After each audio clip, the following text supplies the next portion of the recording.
Hello, everybody. Welcome to Meticulous Talks, episode 9. Uh, Merry pre-release and to all a happy new set. I guess. There is Christmas themed stuff in it, I guess. Yeah, that's right. That's right. But anyway. I feel like they're going to do promos of all of them near Christmas, aren't they? Yeah, that's a pretty good idea, actually, if we get there. But yeah, I'm Chris Accords. I'm solving problems.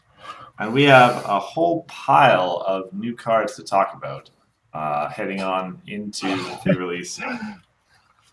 Things kind of went crazy there towards the end of the week. Yeah, you think they get slower? No. Got faster. Mm-hmm. Oh. Friday we had like 10 cards one day.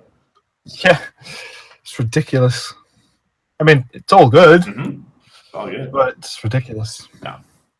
So I think there's much point in any ado on this one.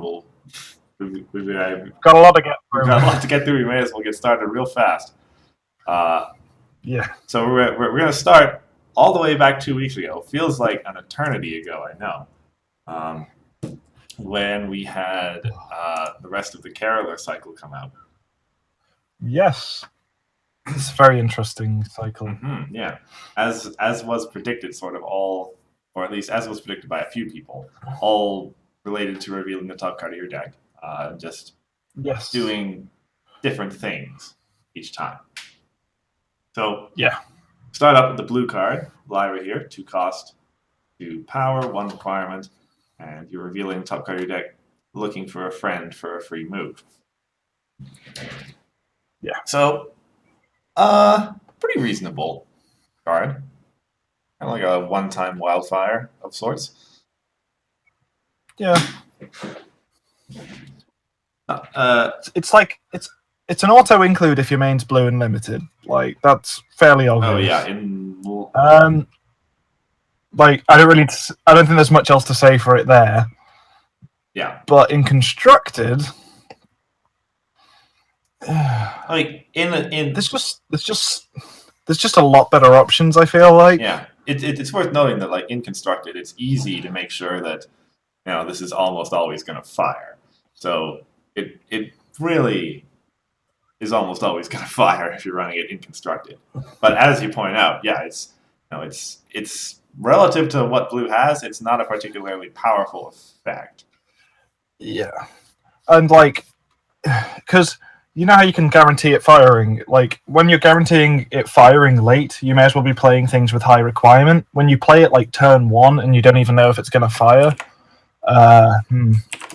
Because if you can play this turn 1 and move your main because of it, well done. That was an amazing turn 1. If you fluff out and flip one of your movement events or random trashed or something, yeah, you just played a vanilla 2 for 2, and that's just bad. And like as I said, the main time you want this to hit off is turn 1. That's when this card would be the best it can possibly be because of that one requirement. And the fact that you can't guarantee it just. Yeah. When you just playing a 2 for 2 on turn 1 is not going to get you anything. Yeah. Even with the new, I suppose we can talk about cards that have been spoiled as part of the OCR. Even with the new 3 confront problem, yeah, you still just like got a friend there. If you get it to happen, if you get that to happen though with the 3 confront thing, Scootaloo is just hilarious.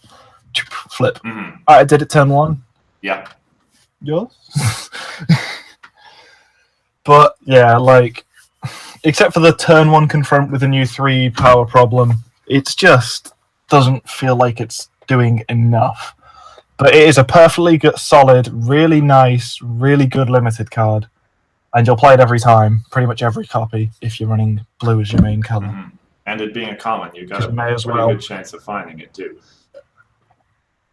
Yeah, you'll probably have 2 in the well, you probably had 2 in the pre-release. Oh, there's certainly people I know who are doing the pre-release today, and there's a few pre-releases on Monday as well. So there's still it's still good to give people advice for that kind of stuff. Yeah, it is easy runnable. Just do it. Yeah, I can't really say much else about it. It's a fairly simple card. Yeah. Alrighty. And well, no, we're moving on. Yeah. Next up, we have the orange card, Golden Harvest. Same stat line, except in orange, obviously. And we're looking for on a confront, deal the top card of your deck, and friend to exhaust an opposing character. So very similar to the Marks in Time Apple Bloom main, funnily enough. I mean, that's the first card I thought of when I saw this. And that main... Yeah, as soon as I saw this, I thought, like, what, are they trying to make orange decks that just go, I win this face-off? Because look at all your exhausted friends. Yeah. Well, look, I mean, the funny thing is, orange is already known for being the I win this face-off deck because I'm flipping 3 cards and they're all 5 or more power, so what are you going to do? Yeah. It doesn't feel like it needs these effects, although they are good. Like, I'm pretty sure the entire Carola cycle reads good for limited. There you go. Mm-hmm. Now, this card would be completely ridiculous if it bailed out the thing you exhaust. Ooh, yeah, that's right. Ooh.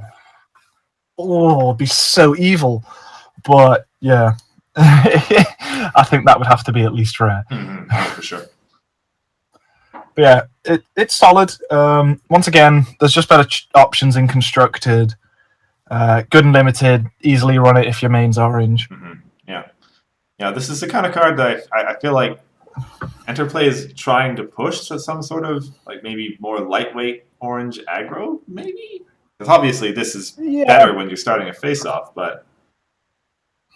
Yeah. The rest of the cards to make that deck, I don't think they really exist yet, but we'll see. Yeah. But yeah, and in general, seems it's obviously good value in a limited, but not. I don't. It's a solid card, not a really good card, I guess. But in Constructed, your deck is only really good cards. Yeah. Alrighty. And so the third card in the set was DJ, which we talked about already. That card hasn't changed. So we'll move on from there. Doctor Who's. The first, 3 power, 1, 3 cost, 1 requirement. Are they all 1 requirement? I think they're all 1 requirement. Yes, they're all entry if you've got the main, which is good. I know people have another term for that, but I don't know it. Yeah, and this guy, I actually kind of like quite a lot. Mm-hmm. He's very simple entry, and you exhaust him, and obviously it's purple. You can do this multiple times. You're playing purple, so you're going to have Meticulous, to the point where he kind of draws you a card and kind of creates an action token. That's pretty good, in my eyes, anyway. Yeah. Well, only till the end of the turn. Oh yeah, but like if you flip like Frozen and Magicite, you may as well just play it for 1. Yeah. Oh, I can admit that. Like it's one of those, like it's all sorts of things, and it's not got the good old condition of and if to only a cost of 1. So you could just flip something that costs 1 and go, cool, play that for free, and they're just like, all right. Yeah, got myself a free Nutcakes this turn. Or a free Special Beam Cannon, and you just go bang, there it goes. Like he seems. I think he's my favorite. I can't remember the entire cycle right now, but I think he was my favorite when I read them because I was like, wow, just because you can just keep doing it. It's really good. Yeah. And it is true to emphasize that is, it's also drawing you a card if it's an event. Yeah. So now, it's worth it to point out that technically it's not drawing you a card. Because you add it into your hand, so it gets around things like Double Diamond, so you can still play a Double Diamond and this card, and they still work together. Yes. Whoa! control. Yeah. Yeah.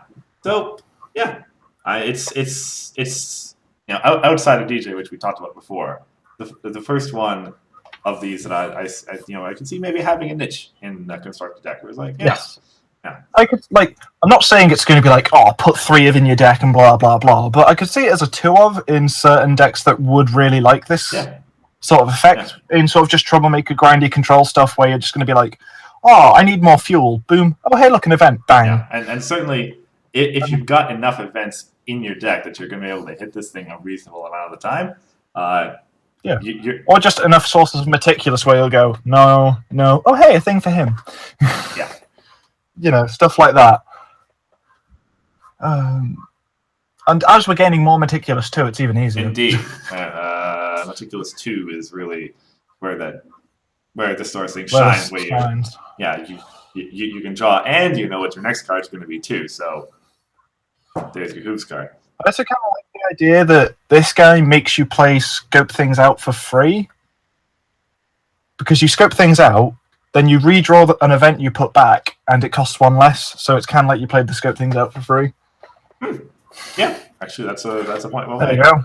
Cute interactions. So yeah. But yeah, with the amount of stuff to manipulate the top of your deck, like making him fire at least every other turn is going to be pretty easy. And you only need him to fire 3 times, and you've basically got your action tokens back, as well as drawn extra cards. Well, so long as you... Oh, I see, yes. Sorry, counting the free draws as your action tokens back, yes. If you actually play the event... Even if you don't pay the event for 1 less, you still basically got the 3 back in the form of drawing 3 cards. That's correct, yeah. And then you've probably gained even more value through the fact that you've played those events for less. Probably, yeah. Which is just great. Oh my gosh.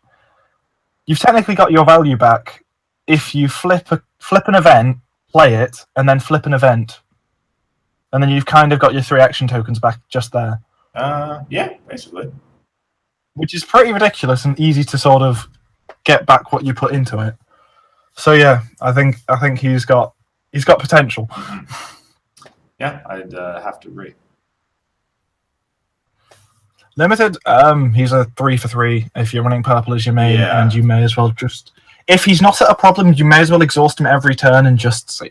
Yeah, just see. I guess so. It's going to be hard to have enough events to hit him reliably in a limited deck. But you may as well try. Like, there's no harm in trying unless you're really worried about them knowing that you might draw that really good... You don't want them to know you have that really good ultra rare or whatever. But other than niche things like that, you may as well just go, yeah. Oh yeah. I mean, it is just play a bit of RNG. It is worth noting all of these reveal the top card of your deck things with Sweetie Belle, most traditional in the set, where you reveal the top card of the deck and they have immediate discard pile.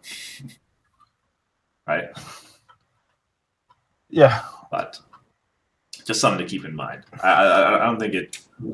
Yeah, you never exhaust this guy if they have Sweetie Belle out and have just done something to the top of your deck. Yeah. Because unless they forgot he's there, you're not hitting it. So, yeah. Okay. All right, next one. So...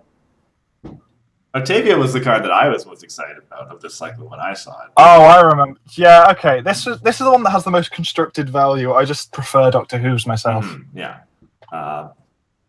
2 cost, 2 power, 1 requirement, and you're looking for resources that you get to throw out for free.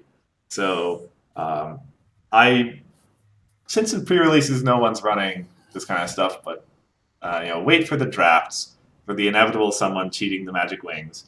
No. I want to see someone cheat the one that makes rocks at the end step. Ah, yes. You know how everyone's like, "Oh man, that card's bad because your opponent just gets rid of it, and you've invested loads to get it out." If you just cheat it in and they blow it up, you don't even care. Hearthstone Traditions, I think, is your... Yes. Yeah. Yeah. And it's a flavor win because it's a caroler and another Christmassy type card. No, that's a nice flavor card for sure. But yes, that notwithstanding that this card obviously fits within the hat deck. It's been a long time since I've seen that really be really good, but it's true that it also opens up a lot of this resource. Sort of those cards that you're like, oh, it just costs too much, but I like what it does. Well, now it costs nothing. Yep. Castle of Friendship was one that I've heard brought up. It's like very true. Yeah. Yeah, completely solid card with this. Mm-hmm. And this is one that you have the ability to like scope things out and stack up your deck to cheat out because cards in your hand. This effect is good late and it's good early. Like it's just good. Unlike the Lyra, where often you're going to be doing better things for 2 action tokens later, this is never really going to be bad, and it's kind of better later because you can manipulate it to do exactly what you want it to do, rather than it just being, oh, nothing. Oh well. Mm-hmm. Yeah. I suppose it's worth noting that like there is, well, aside from hats, there is no deck that I know which has like a significant, like really significant number of resources in it.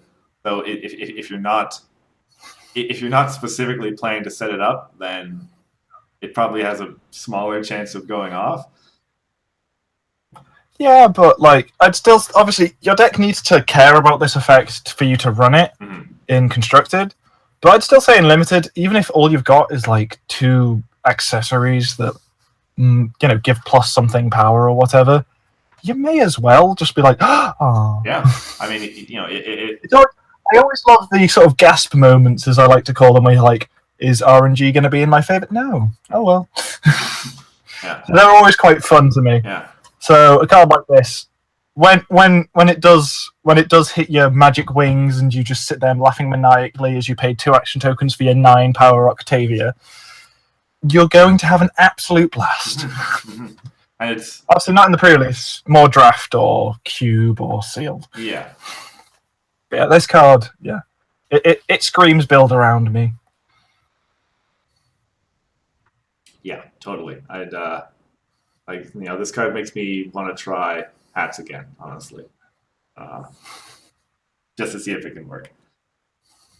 To be fair, I even think just like even with just all the old orange resource that's basically removal, I love it. It's just like clipped wings. Oh, I'll get rid of that to the thing's ability. Yeah. Oh, out of action that. Like just thanks to orange, this card can just be like when this card enters play, exhaust something forever. Well, yep. Which is neat. Yeah. And as the commentaries Magic people pointed out in their stream discussing this card, this does allow you to get the element resources into play, ignoring the fact that you need to have a Fluttershy or an Applejack or whatever. Yes. To play them. Now, those resources are goodish at best, really. They're all pretty underwhelming, if I remember correctly. Yeah. But oh well. They need to. I feel like they could redo that cycle at some point and make them all a lot better. Yeah, and maybe they will. I want elements of harmony that just cost a lot. Like the friend elements of harmony. I want resources like that with ridiculous requirement, insanely high costs, but they're just stupid. Yeah. I would love that. And then they might have to ban this card, but who cares? that would be unfortunate for Octavia. But yeah. But yeah, I mean... that's getting away. Totally solid card. Definitely a build around me. Could revive some cool accessory and other resourcey-esque decks that people have probably been brewing with since the beginning of the game and keep giving up on because it's just not good enough. And then this gives them another thing to be like, oh! Because I remember when Magic Wings came out, you'd play Sapphire Shores, put a really cheap accessory on it, and just turn it into Magic Wings. Yep. Things like that. So I feel like this is another piece for decks like that, and the people who play those decks are gonna have fun with it. Yeah, totally. For sure. I await the stories. The hilarious plays that's like, I just lost. Oh my gosh. Alrighty.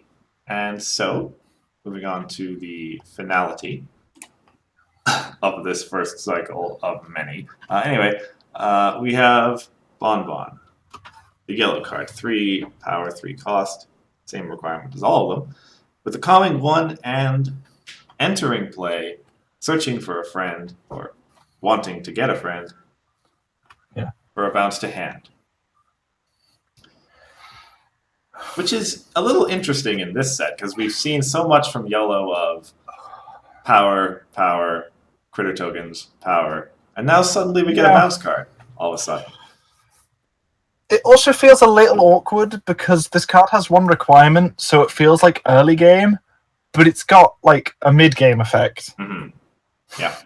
Of bouncing. So it's weird. It's a strict upgrade to the cakes from EO, because that was just a 3 for 3 with 1 requirement that had calming 1. Yeah. So that's neat. Other than that, like, constructed... yeah. See, like, I've been trying to think of a...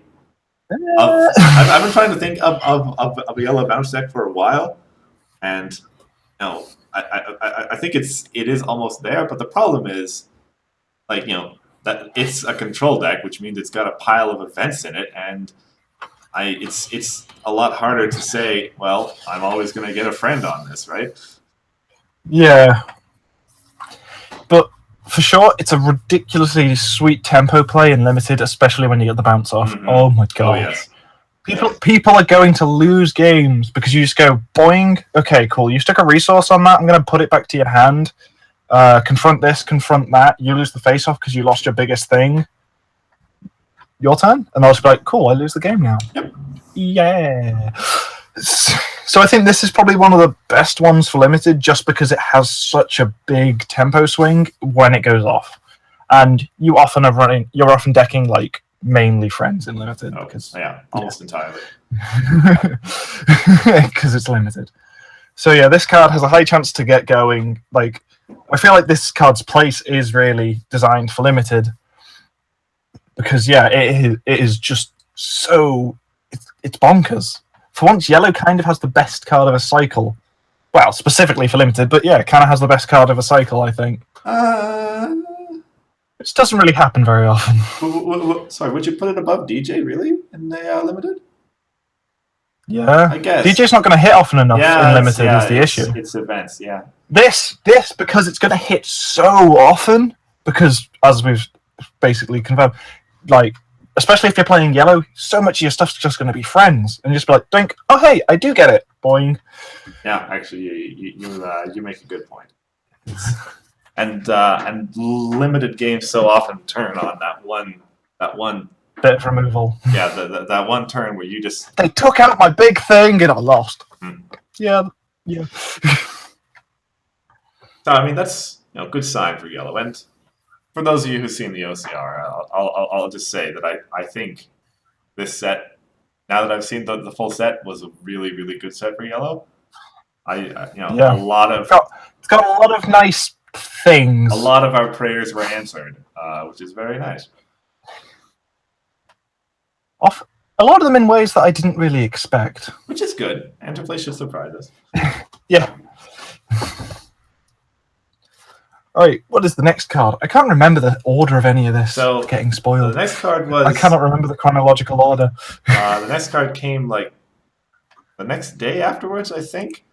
The blue ultra rare. Oh, yes. Yes. One of... Yeah, the put all the traits on one card. Everybody doing a thing. Yeah. Which, I mean, can we just say for a moment, the card looks incredible. Like, this is a really, really nice looking card. Which is I'm very glad they put Disco Lass in the center. Yeah, of course. Yeah. But it's unfortunate because, the more that I actually look at it and say, what does this card actually do? The more I think, not actually that good. You see, this is one I've been mulling on for a really long time. Because if it had Hasty, I'd say this is a card that could replace Thunderlane. Really? Yeah, because instead of getting Diligent 2, you lose 1 power and you lose the sort of movement capability, but have Swift instead. For extra points. Points win you the game. It's true.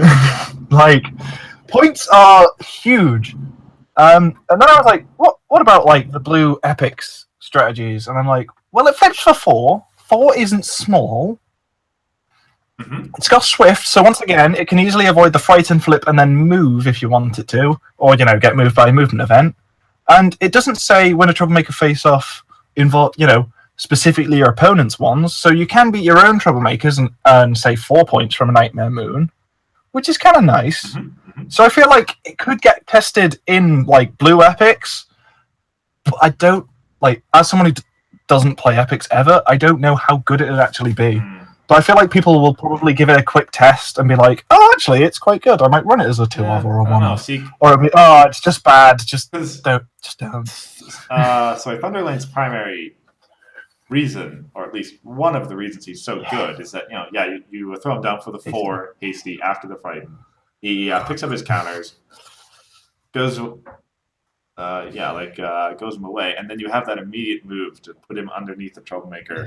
Well, the villain flips, and then he shows up, and then he crushes the Troublemaker, right? Whereas without that immediate move, you're in a lot worse of a situation. Yeah, but you have other cards that can immediate move this, to be fair. It's true, yeah. And they all do still flip for quite high. Yeah. As I said, I feel like it's a card to be tested, not guaranteed shoo-in, like Thunderlane was, because it was so obvious with him. Yeah, very true. And the thing is, when I look at it, first of all, you've got that big parade of traits down the front. 2 of them, so far as we know, don't even really mean anything. Dragon and Draconicus. So far, there's nothing that those traits work with, so far as I'm aware. I'm sure there's something in Absolute Discord that cares about, like, Draconicus or Discord, maybe. I don't know. Yeah. It feels like there probably is, and it's just so non-memorable you leave it. But, Also, you know what makes me a little bit sad about this card? It doesn't have, this card counts as Discord, Pinkie Pie, Rainbow. I just wanted that solid block of text saying everyone that's in the card. It would have amused me. Yeah. It also feels like it should have had 5 power because it has 5 different characters on it representing 5 like races. But interesting point, actually. I mean, it creates an interesting flavor question of who's not pulling their weight in this party. I blame Spike. Yeah. Now, one thing that I would be kind of remiss not to point out is Earth Pony, Pegasus, Unicorn. Those 3 together mean something. Yeah, Ponyville Banner. I used to run a deck with Ponyville Banner once upon a time. And, there is... you make the case for immediate movement. I'm not sure if it's possible to just Ponyville Banner and then just boom, boom, boom, this card to all problems at immediate speed. That'd take quite a setup. Yeah, that'd take quite a setup. It'd be really funny if you but if you get it to happen, that's pretty funny. Like, if you get it to happen, you deserve everything you get. Yeah. But anyway, I think we're kind of in agreement. Looks real flashy. Maybe it's good, but it's not obviously good. You know what I like? A card that's hard to call, and I always like cards that are hard to call. Yeah.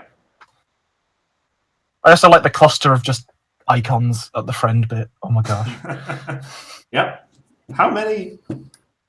Like, could we have like 7 or 8 if you include like everything that's ever been on a card? So let's see. We can also add Alicorn. You can add the paw for critter, and you can add the generic. Ally symbol that they added in Absolute Discord. Changeling. I think that's it for actual symbols. Right, so Oh no, crystal, the spiky one. Right, so that's 10, I think. If you wanted a card that's just like the entire cast of the show, it would have 10. I don't know. Maybe it'll be in the movie set. The entire cast of the show winning the day. So yeah, now we move through to miscellaneous stuff. Actually, I think like these came just at the end of last week, and now we're moving into the beginning of sort of the glut that was this previous week. Starting off with the Flying Prairinos. Yeah, I'm gonna get myself screwed up on this name already. Pink Prairie Dogs. I'm just going to call it the Prairie Dogs. Yeah, sure. Because that's the easiest thing to call them. The Prairie Dogs. Right. 2 power, 2 cost, 3 yellow requirement. And at the start of your score phase, discard a card, put a critter token into play.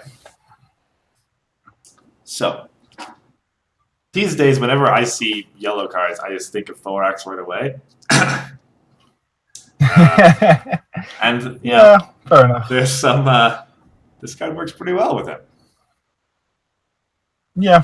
2 printed power itself, and that critter token obviously is 2 power when it's giving him +1. So. I also like. It seems kind of niche, but in constructed and even in limited, when you have a thing that's to hate out certain deck types, and you go, can't even use this because they're not doing the thing. Okay, turn it into a critter. Mm-hmm. I just really like that. Just a simple sort of, I don't need this. Yeah. It's a thing now. Yeah. If you have a tech card that's not worth anything, yeah, a free critter is pretty good sometimes. Yeah. Like, because you'd rather have a 1-power critter friend than troublemaker hate against an aggro matchup. Mm-hmm. You'd rather have a critter friend than resource hate when there's just none. Mm-hmm. Like, it's things like that, isn't it? It's just... If you'd rather have a critter than that card, this card lets you do that. And that's what I like about it. It's just, if anything is like, I just don't need it, bam, it's got a use now. Mm-hmm. And with all of the discard pile-centric mechanics in this set yes. that I've seen so far. I will grow my experienced friend. Ooh. Yep. That. There's any number of cards that you might want to cheat out of your discard pile. That it's good to have a vector into it. So desire. To be fair, like also just from like recent spoilers, I feel like you could build like yellow-white reanimator. Ooh. And this would be a very good thing where you just go, oh, I drew it. Cool, now it's in discard. Play this. Boom. Mm-hmm. That's an interesting idea, actually. Because we had the super rare event that cost 3, and I've been looking over the whole set, and it was, I can't even remember, but some other card has a reanimatory effect, and I'm just like, gonna keep my eye on this. If anyone builds a reanimator deck, and I'm gonna be like, I want to build that. Mm-hmm. That's cool. Yeah. I think I know which card you're talking about, but I can't quite remember what it was either. Was it a rarity or whatever? I can't quite remember, but it's a cool card, and like I'm probably gonna be brewing with it within the next like month. Mm-hmm. Yeah, so this card feels like it's there to enable certain things, and it's definitely a good throw away something you don't need. Mm-hmm. Yeah, and it's a solid card. It's not, if you don't get to use its text, it's not hurting you, but I feel like you'll probably find a way to use the text at some point. Yes, even if you, for sure. If you, it feels like, to be honest, as someone who really likes pink yellow, I'm kind of excited for this because obviously in pink it gives you the draw power you want for yellow, and this just goes, it just goes, lets you just filter and just be like, nah. Mm-hmm. I just have crits. Yeah. And pink. So it's definitely something I'll be testing. Yeah, and pink also likes having sort of small friends in play for the symmetrical removal effects that pink has, right? Yes.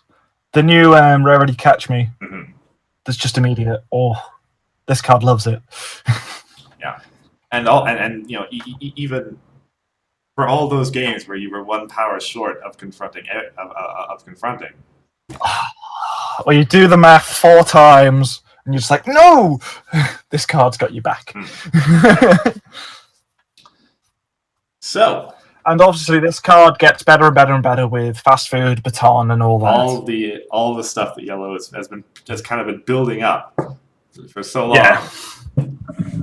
Will it finally be good enough now? Well, we all hope. Not when your opponent can recur Special Beam Cannon every turn for 2 action tokens and just annihilate you. Yay. Yeah.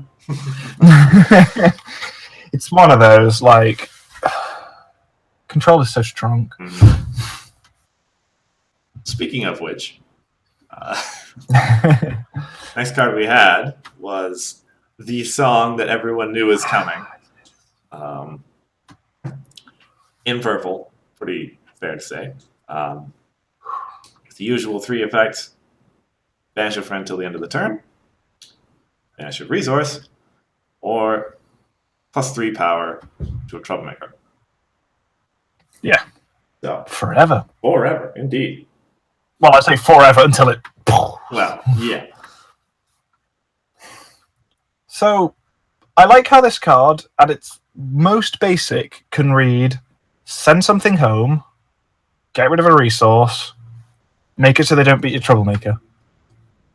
3 good options. Yeah. But obviously, the fact that the first one is specifically banish a friend, and then it comes back, it has a lot more to it than that. But like, even at its base, even if that was just a move to home-esque ability, I'd still say it's really good. Mm-hmm. The fact that they made it a banish instead is just like...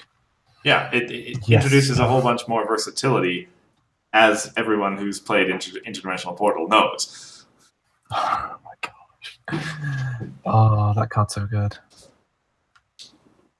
And, true, when you're banishing a resource, it is, worse than Special Beam Cannon, because it costs 1 more. Yeah, but having Special Beam Cannon have 2 options... True. Can't really complain. The extra versatility is great. And, when I see those 3+1 power counters on a troublemaker, it's, oh, wow.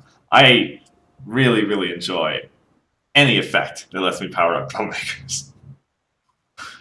I also kind of like the idea that if you're running like purple control and you fight against epics, it's not a troublemaker you control, and you can be like, make that one a little bigger so you might not beat it. Mm-hmm. And if they lose, you're just like, boom, take that. Yep. It's not specifically yours, which is what I like. Very true. Very true. So, yeah. Obviously, purple control has it has this card in a lot of separate pieces, but I think it'll like having this card in one card. That's good. That's actually a fair thing to say, right? Yeah. It's kind of similar to, what was the song that we had a little while ago? Like the pink one, I think. Pinky's Present. Or it's got like draw 4 and stuff. Where it's true, like, other events that did all of these things existed already, but this card is all of them at once, and sometimes you don't need all of them. Yeah. So great. Great, I'll use the function I want. Mm-hmm. It's always the sad moment though, where you want 2 functions and you just can't. Wow. Yeah. And also, it's a nice big 5 flip too. High flipping events have been a little bit rare in this block, pretty much. So, are all the songs 5 flips in this, or what? I don't remember.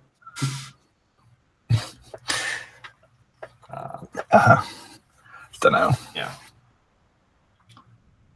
But yes, it's the kind of card that, kind of for the same reason that Pinky's Present makes it to pink.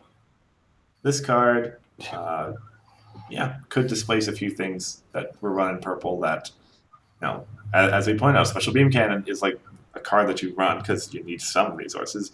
But if your opponent's got no resources... You can just run this instead? Well, whatever, right? And you've just got a card that does something else instead. Yeah, totally. All right.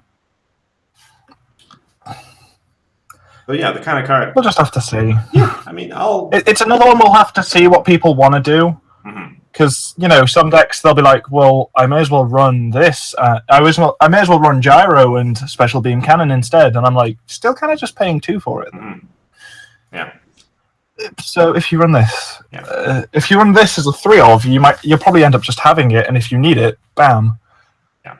I mean, it's. I don't know. It's a tough call, but I really like it myself. Yeah. I'm definitely going to be running it in when I come back to building House Arrest again. I love that deck. It's so dumb.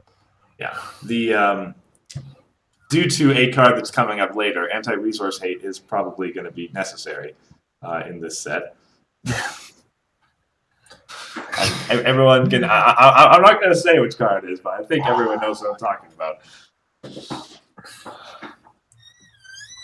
So yeah, let's keep going. We've still got a lot of cards to do. So many cards. Oh my gosh. Radio. So we had a Troublemaker set that was released, or at least, yeah, it was a pair of Troublemakers that came out on the same day. Dr. Caballerone here. Learn about his foul play. Excellent name. I like that. 5 power, 0 points, which is great. Love to see 0-point Troublemakers. They're always fun. And they're always good. Yeah.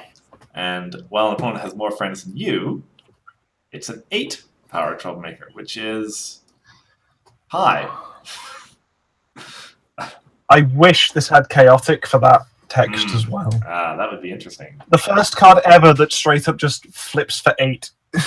That would have been great. On his own, yeah, I think he's awesome.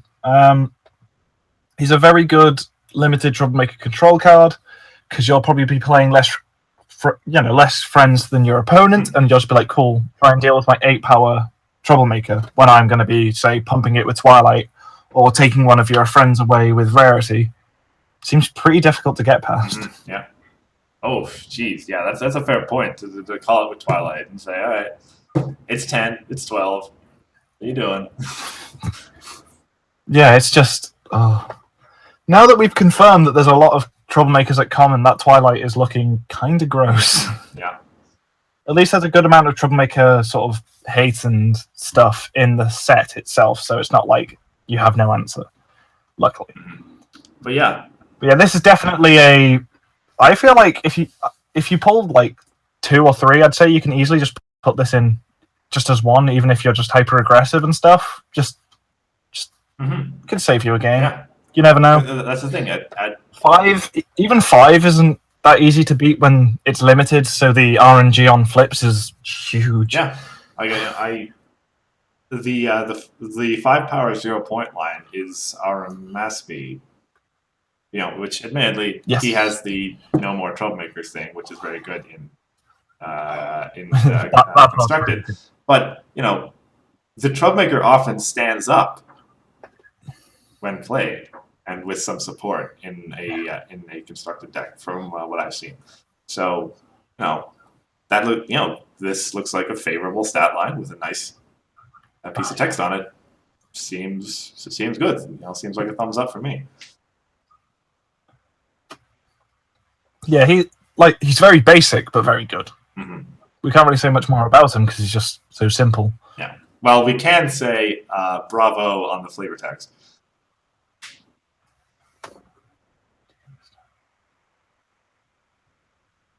Oh. I hadn't read it yet. Okay. Ha ha ha. Indiana Jones movie that sucked. Yeah. Well done. But yeah, just solid. Yeah. Kind of card that, And the next one. Yeah. Next up. Another. Oh, yeah, these guys. Another common Troublemaker, which, as you say, it's 4 power, 0 points. This card, it like kind of comes with a Heart of the Sea on it, kind of. It reads, I never die, unless you banish me with that one event that they printed in the last set, but we'll ignore that. Shh. Yeah. Yeah, it's really nasty, and it's probably the best enabler for all the Troublemaker control decks that you want to run in Limited, because once you have it in your hand,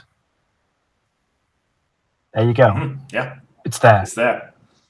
It's never going away, Done. or at least it's never going away permanently. Obviously, unless they do things to be like, oh, I'll dismiss it, which is a thing.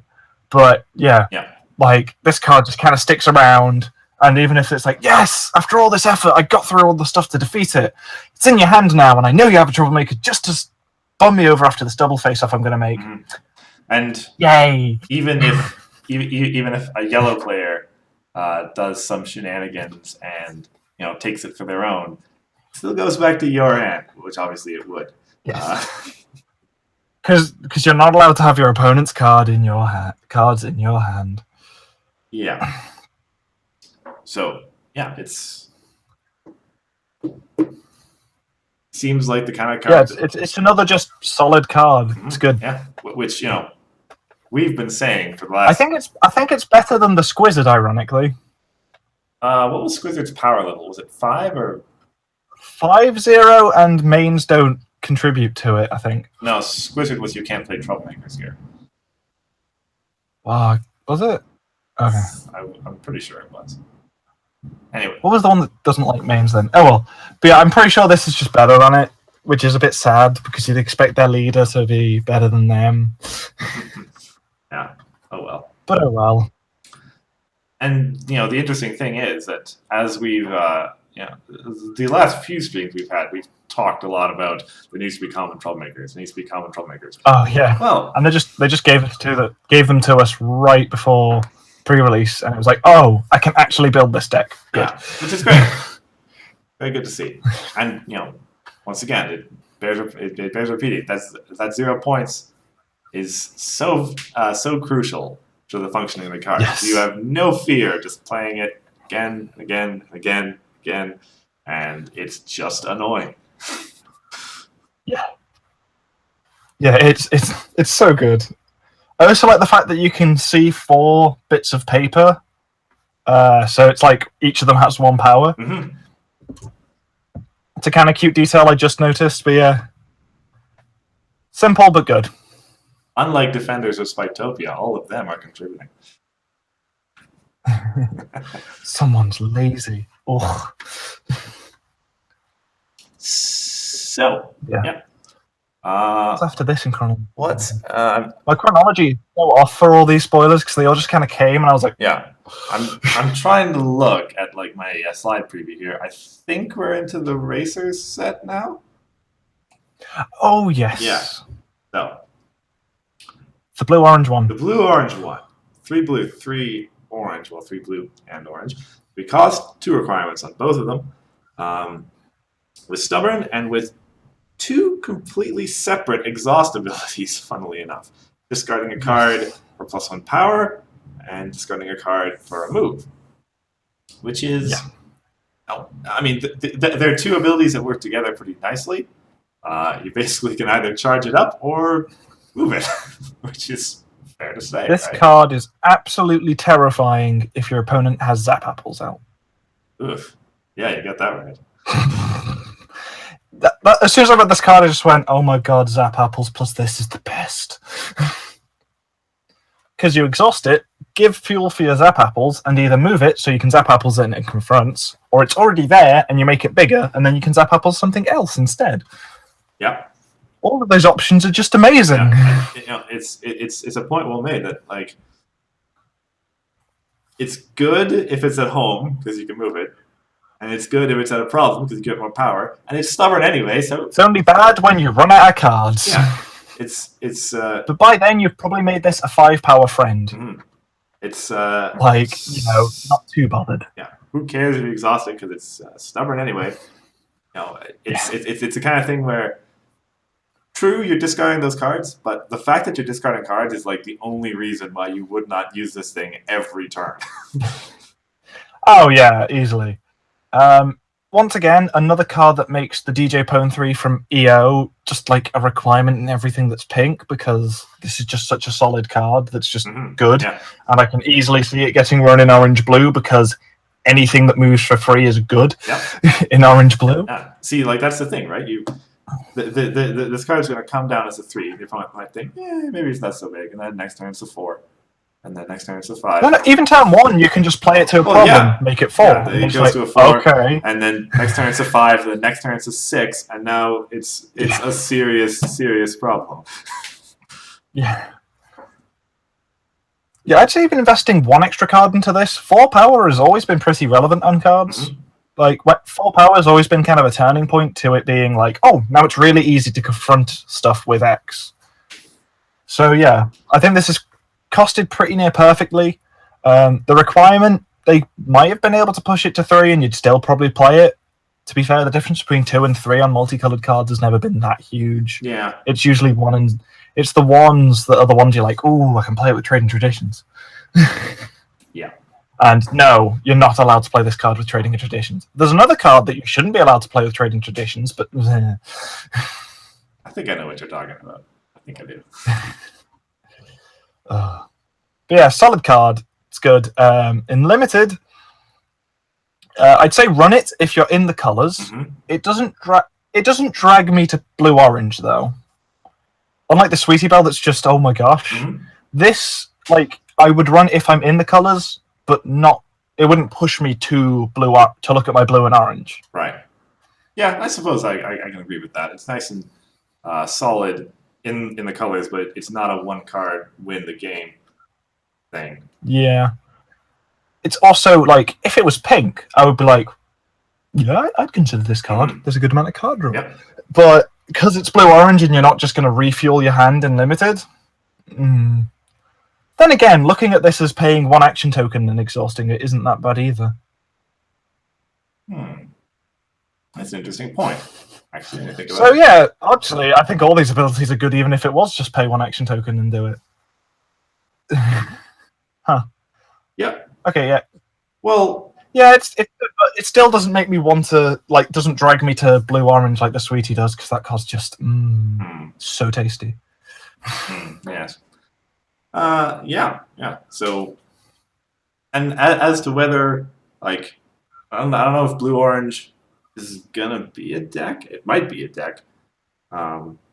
Definitely in block, as this is adding to block 2. Right, that's correct. Yeah. It's got itself a very fun thing to put into the deck now.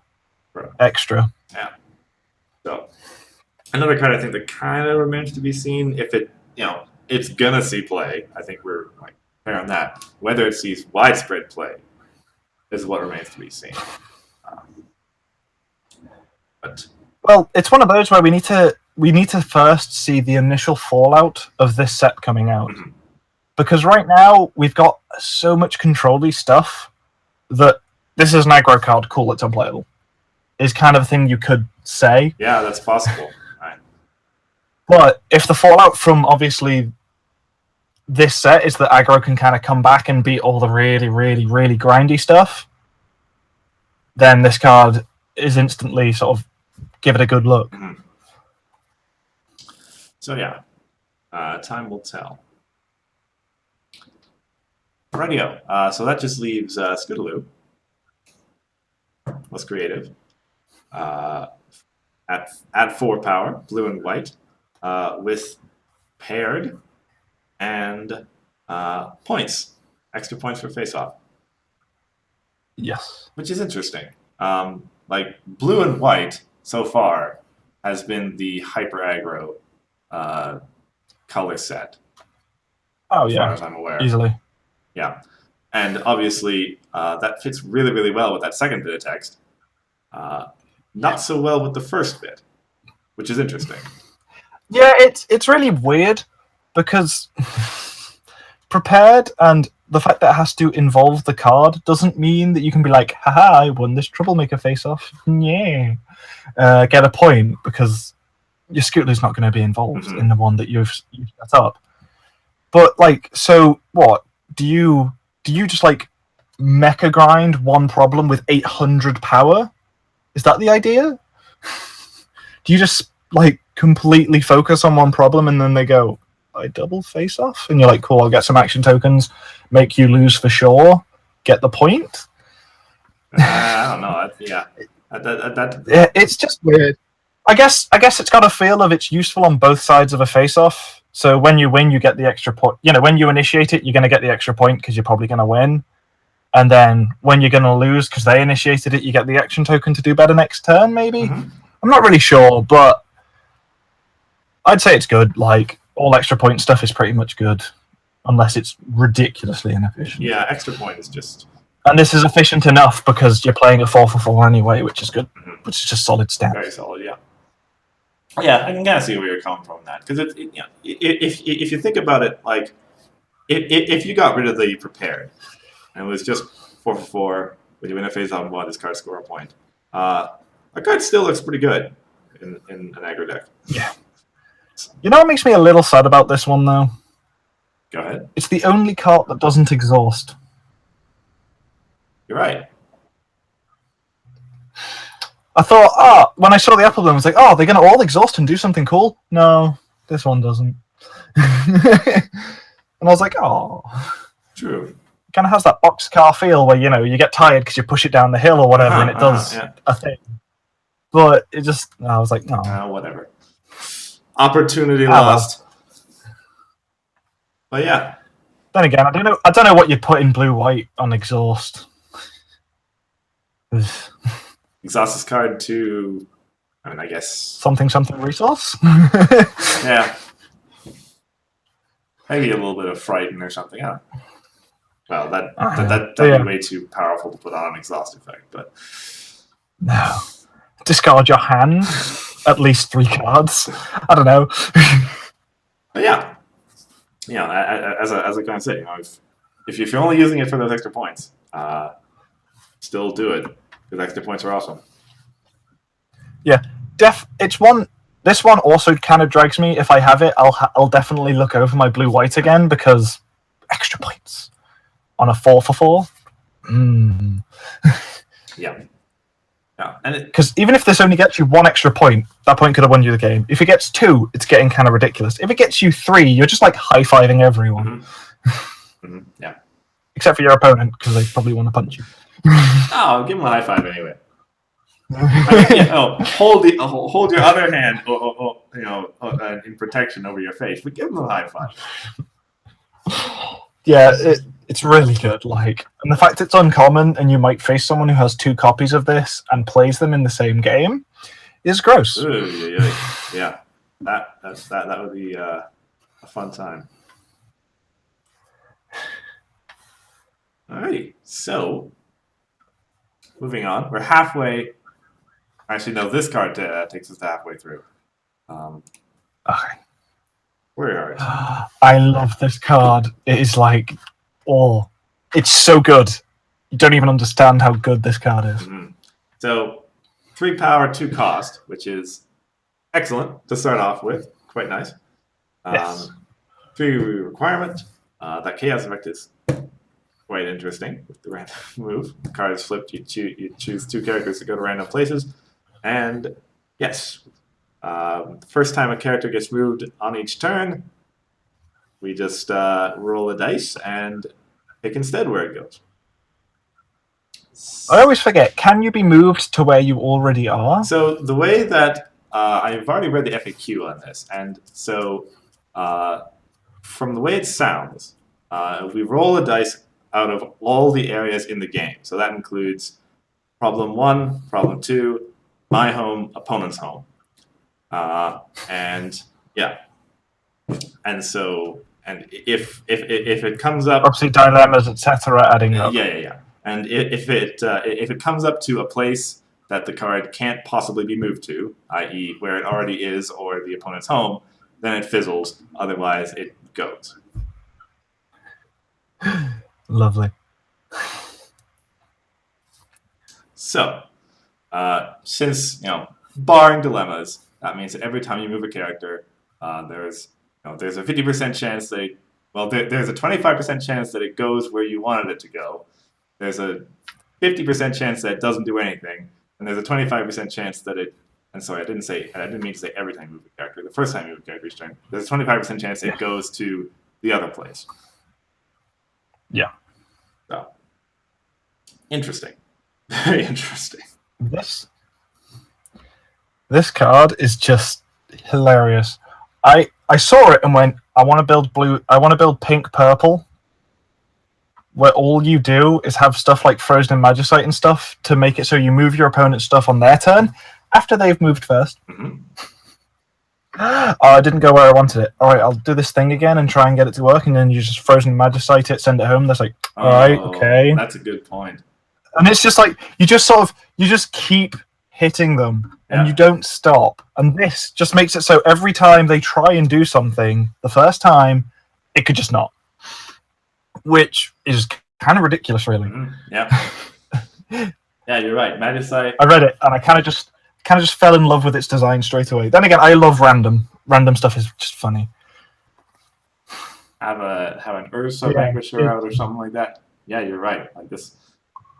Yeah, and I was about to say, and when you can like play as a Vanquisher, bounce it to your hand and move stuff, and like so you're not actually doing any moving because you're just playing. Especially in pink, where you can, if you want to, just draw cards. Oh. Yeah. Oh, I guess it's. You know, my only shame with this card is it specifies first, so it doesn't stack. Yeah. Yeah. You can't play 3 and be like, okay, the first 3. That would just be like mind-numbingly annoying, but great. And even the Chaos, I think, is pretty good on it because it can just be like double frozen in magicite if you're lucky and stuff. Like, it's good. Yeah, there is a 50% chance the characters will move at least. So, yeah. Especially I'm talking more not just a double face-off, more of like a troublemaker face-off because it either has to try and move itself back to where it is or to your home. So you've got a 50-50 chance on each of them to just be like, bye, you're not doing anything. Oh, that's actually a good point. Which you can't complain about. That's actually you really can't complain about something like that. I actually didn't think about it that way, but yeah. If a troublemaker is trying to send one of your guys home, well, yeah, there's a good chance that it just stays. That's an interesting way to do it. Yeah, it's just got so much sort of interesting stuff going on and just inbuilt in the card that I just adore it. It's just so clever. Mm-hmm. It's an interesting point. That, like, I'm thinking about like the purple farming deck, or at least the kind of developing purple farming deck, and I'm wondering if maybe purple pink's the way to do it. It could work. Yeah, this card is pretty funny with it. Because Twilight's just gonna be sitting at the problem forever and working on stuff, and the opponent's gonna be the player who's trying to move stuff around or whatever, and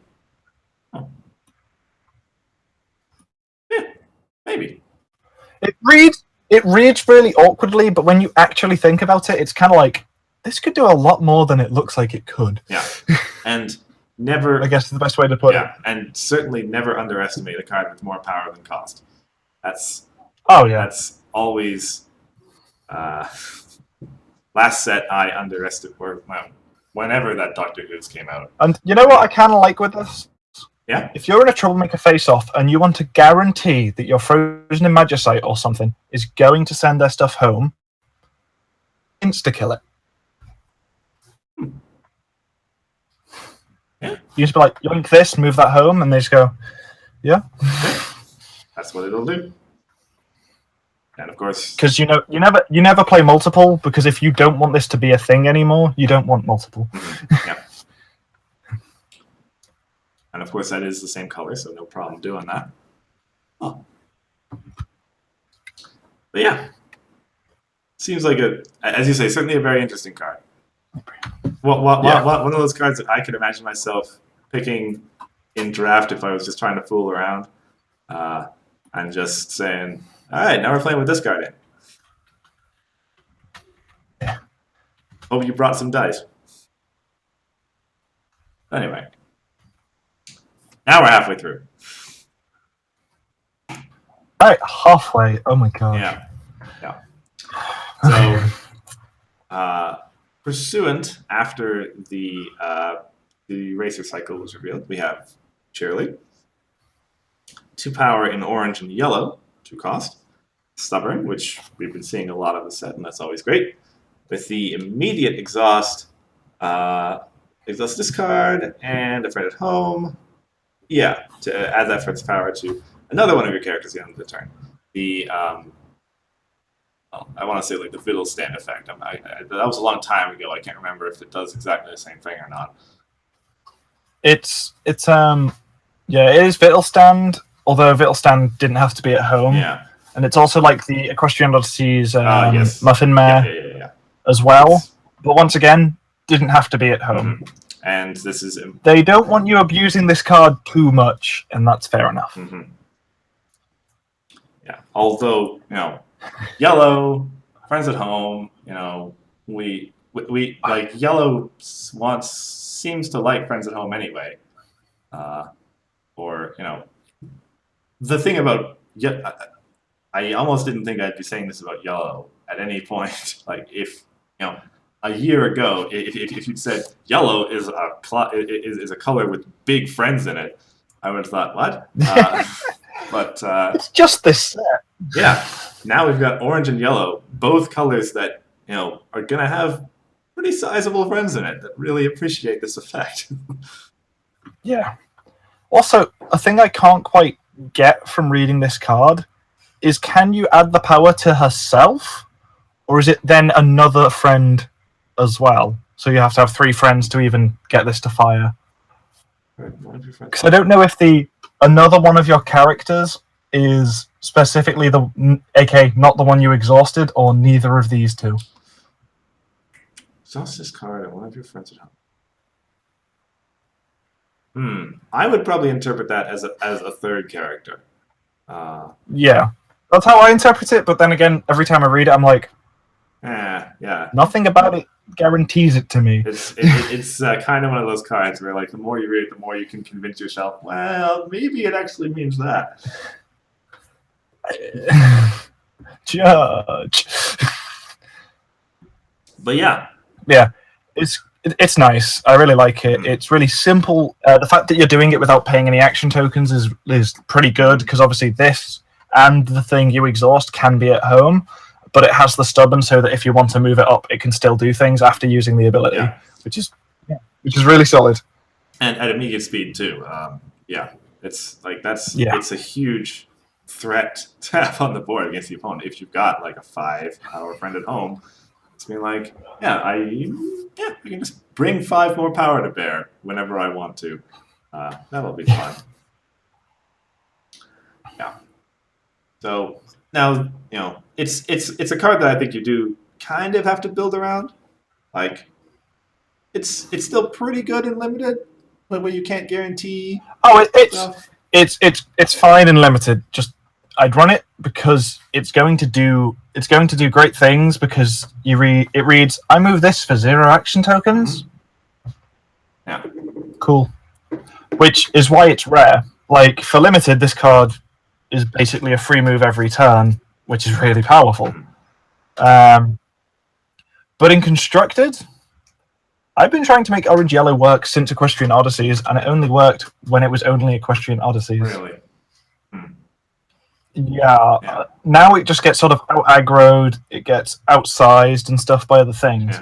It still has, like, I think my favourite ultra rare printed, which is the Protective Big Sis. That card is just has all the words on it. It's that card is incredible. Remained the list, yeah. But I don't know if this card pushes it back in.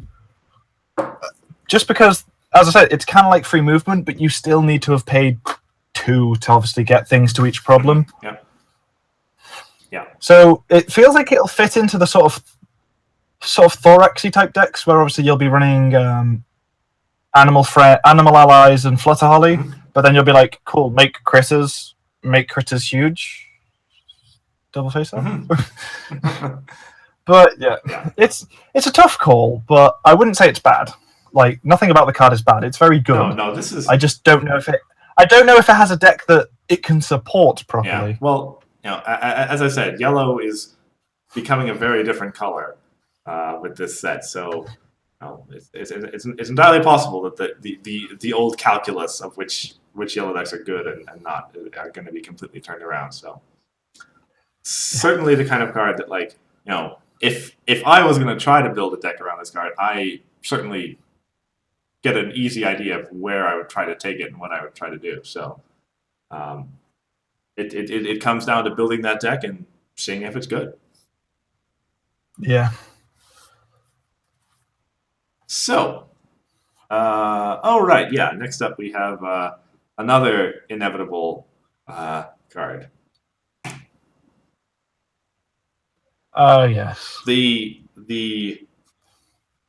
discussion on whether this should be a song card or not was a thing on Twitter. I thought that they should have invented a new subtype of tune. Oh, that's an idea. More of a tune than it is a song. Saying the same word over and over again isn't really singing. So I feel like it's an event tune. Sweep, sweep, sweep, sweep.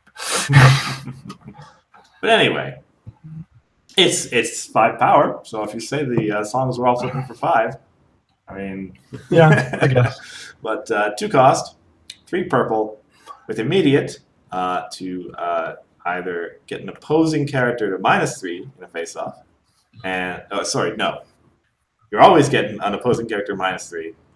If you discard a card, in addition, one of your cards, and that's an important point, one of your cards because you can choose Troublemaker. Yes, gets +3. So you are allowed to choose a Troublemaker, and that is a very important point. My issue with this card is it feels bad if you don't discard to it. Yeah, I suppose I can kind of say that. Because two tokens for just -3. In purple, let's say in limited, you may as well pay 2 action tokens to +4 your Troublemaker. Sorry, which card? Oh, that way. Yeah. The Twilight main. Just with Twilight. Yeah. So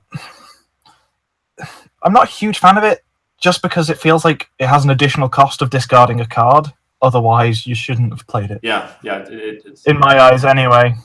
That is probably a pretty, maybe the salient point to make. That if you're playing this with Twilight, and she is the new purple main, and she's pretty good in control decks, so one assumes you probably might, and certainly you will in limited. Your 2 AT can already go to a more beneficial source, or a more beneficial effect. Yeah. When you discard the card, obviously, great, now it's 6 power. Obviously, you can't use Twilight in a double face-off like you can this, but it still feels like paying 2 tokens for just -3, even in a double face-off, just isn't enough. Then, obviously, when you're paying 2 for like a total of 6, it feels really good, but you only get that after dumping a card, so it kind of costs 3, quote unquote. It costs 2 AT and 2 cards, basically. Which is, I haven't really done the calculus or the thinking on how much, like, what's the average equivalent AT cost of a card in this game. Usually around, I'd say probably somewhere in the 1.5 range. So as I said, it just I just don't like it because you kind of have to discard to it, otherwise it wasn't very good. Yeah. In limited, it's still playable even if you're not going to discard to it, because paying 2 action tokens to make sure you win a face-off is fine. It just won't always be able to do it. Yeah, I can totally understand that. Yeah. And you're very sad if you top deck this. Oh, yeah. Yeah. It's on its own. But yeah, it's all right. Yeah. I wouldn't say it's particularly good. Yeah. I wouldn't even say it's a solid card like we have for lots of the other ones. It's just kind of there. Yeah. But if you need an enabler for your control-y stuff, it's perfectly fine. It's there. Not you ain't gonna cry when your opponent uses 3 sweeps and discards half their hand. You'll be like, oh, I guess they discarded half their hand then. Yeah, that's a good point. They can't all be winners. No. We're usually pretty optimistic here on this stream, but I just wasn't impressed by it. So what's next chronologically? Next up was Trixie. Oh, Yes, our third, and I think the last redeem of the whole set. I think this. Yeah, because I think it's supposed to be the crew Yeah. from the finale, but minus Thorax because he's a main. Mm-hmm. Yeah. And so, what you are, Trixie? 3 power, 7 cost, and as we know, redeem will reduce that by 3. So it'll go down to a 4 for 3 with a redemption. Redeem, obviously, and it has the spoiled rich effect of drag everything there, except it doesn't have troublemakers this time. yes, which is probably one I as in a deck where you would play troublemaker, I can see how that would be like a good thing. Like I really didn't appreciate having to dismiss one of my own troublemakers because smash your things together. Yeah, and then of course it's like kind of like a weird showy 2 on the end of it. Like once it's there, it is 2 to move anywhere else, which is interesting. Mm-hmm. So, yeah, I mean the interesting point, of course, is like as kind of we saw with Spoiled Rich, when you move everything to the same problem, sometimes that's pretty good for the opponent. Really. Yeah. You see, I'm torn on this card because I want to like it, but I just don't. Because it's a 4 for 3, which makes me cry because, well, at best, it's a 4 for 3, which makes me cry because you've already invested in making its cost less, and then you don't even get to win the vanilla test. Yeah. Which makes me dislike it quite a bit because at worst, you're kind of playing a 5 for 3 if you did it through a troublemaker, say. Yep. And then you get a drag effect that you could have just played for 5 by playing 2 colors. That when you're doing something like this, you're probably running them colors anyway. Yep, I can see that totally. And just as a you reminder, can't even portal it properly. Yeah. Oh. It's when you play this. When you play this card, yeah. Just as a reminder for everyone. So I was just like, every time I realized more and more things about this card, I was like, no. Yeah, it's it kind of suffers from the same thing as Starlight Glimmer, the other redeem card. It's like card looks big, flashy, and then as you keep reading it, and you think you're like when would I actually use this? Yeah, it's like the only one so far that I can see being played is the Discord, and that's just because there's so much Discord already, and there's so much there's just the odd Discord troublemaker, etc. That's just they're just good cards anyway. But Trixies, there's that one epic Trixie, but well, yeah, and then there's friends. Cost a fair amount of action tokens. I think the cheapest one is 2 because it's orange entry, and it's just like getting redeem off on this is going to cost you near to 3 action tokens anyway. Yeah. Which, now obviously, as with all the redeem cards, you when new sets come out, you look for the cheap Trixies now, I guess. But do you even, right? As we said.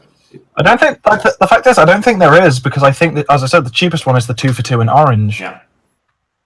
Which is like Yeah. So this card then becomes let me see, it goes down to 4, it goes back up to 6. Yeah.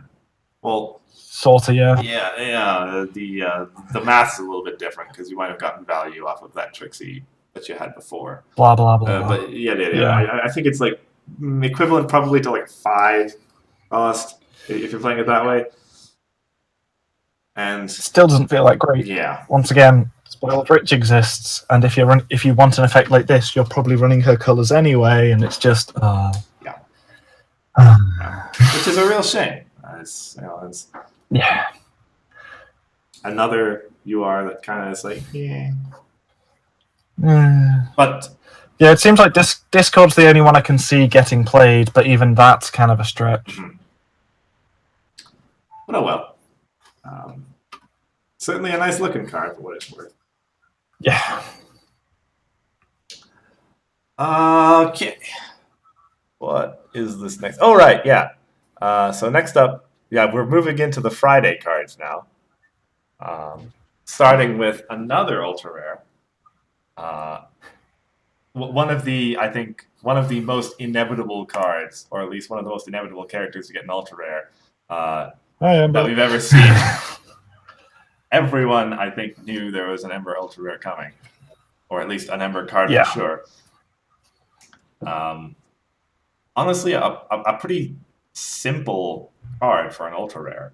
The 3 blue, 3 but cost. now that I've had like time to mull on it for a while, it's a lot more powerful than I thought. Actually, but go on, do the traditional 3 for 3, 2 requirement. 2 requirement, and at the start of a face-off, this card becomes involved. It is involved in all face-offs, even face-offs that normally your friends would not be able to be involved in, i.e. the opponent's challenging your troublemaker. Or the opponent's starting to. I don't think she contributes anything there, does she? I believe that was another one that was in the FAQ. That yes, she does become involved and add her power onto that. But let me go check real fast to make sure. The reason I've lightened up to this card is because Mono Blue Epics is a thing. If you play this to home, your Rainbow Dash has 8 power. There you go. Yep. That's a pretty succinct way to say it. Yeah. For traditional aggro stuff, she seems pretty bad because she's kind of a vanilla 3 for 3 because you move everything from home. You don't often have things that stay at home. But if you're doing all sorts of face-offy stuff, the value you get from this, just having a solid +3 and everything pretty much, is neat.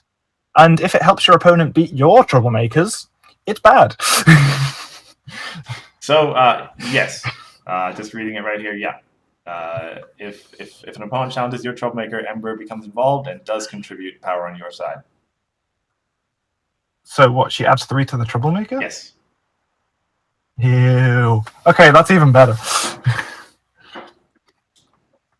Yeah. So totally solid card. It makes your, I'll just say epics again. Makes your epics harder for your opponent to beat and easier for you to beat. Yeah, put it that way. It's pretty clear where this is meant to go. Yeah. Because when I first read it, I was like, well, this is just kind of bad in aggro and stuff. It's because I wasn't thinking of every other deck that could try and use it. Because in those decks, oh my gosh. Wow. Even a blue control-y thing, just having a +3 at all times in every face-off, aka troublemakers. Yes, please. Yeah, take that all day.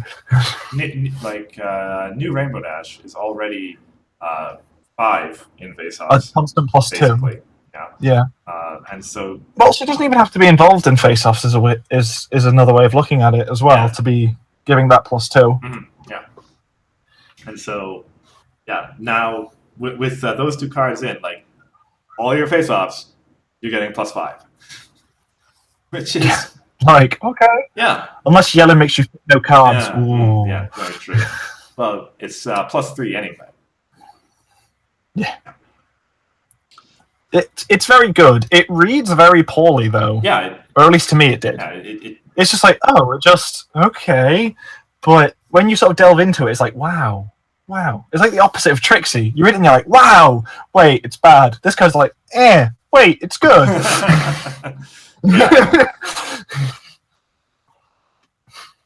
Now, entirely possible that this might be a new food fight target for this set, maybe. Oh, forever. Bang. Yeah. Because honestly, I read this as a resource that adds manages your home limit by 1. Yeah, you know what? Because in the decks, you're never going to move it forward in a deck that's going to make use of this ability to its peak, are you? Well, certainly not. Except for maybe to cause that one double face-off that wins you the game. Yeah. And that's kind of it. In the epic farming decks, certainly not. But in a more aggro-focused deck, or in that deck where you're wanting to close out the game with your double face-off or whatever, that's the one time that she's going to venture forth from the home. And which is a little bit anti-flavorful, unfortunately, when you think about the flavor text, but oh well. But I don't know. I like the idea that she every time comes from home to go and punch the thing and get involved. Yeah. She's like, ah, and then goes back. It's like, sorry, I need to do leadery things. Just goes back on a computer or whatever. Good point. Picks up the scepter, charges in again, and beats him with it. Leaves.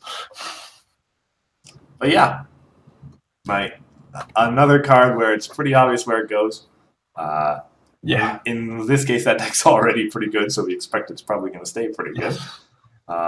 Yep. So yeah. Only issue for that deck is that it only flips for 3. Ooh.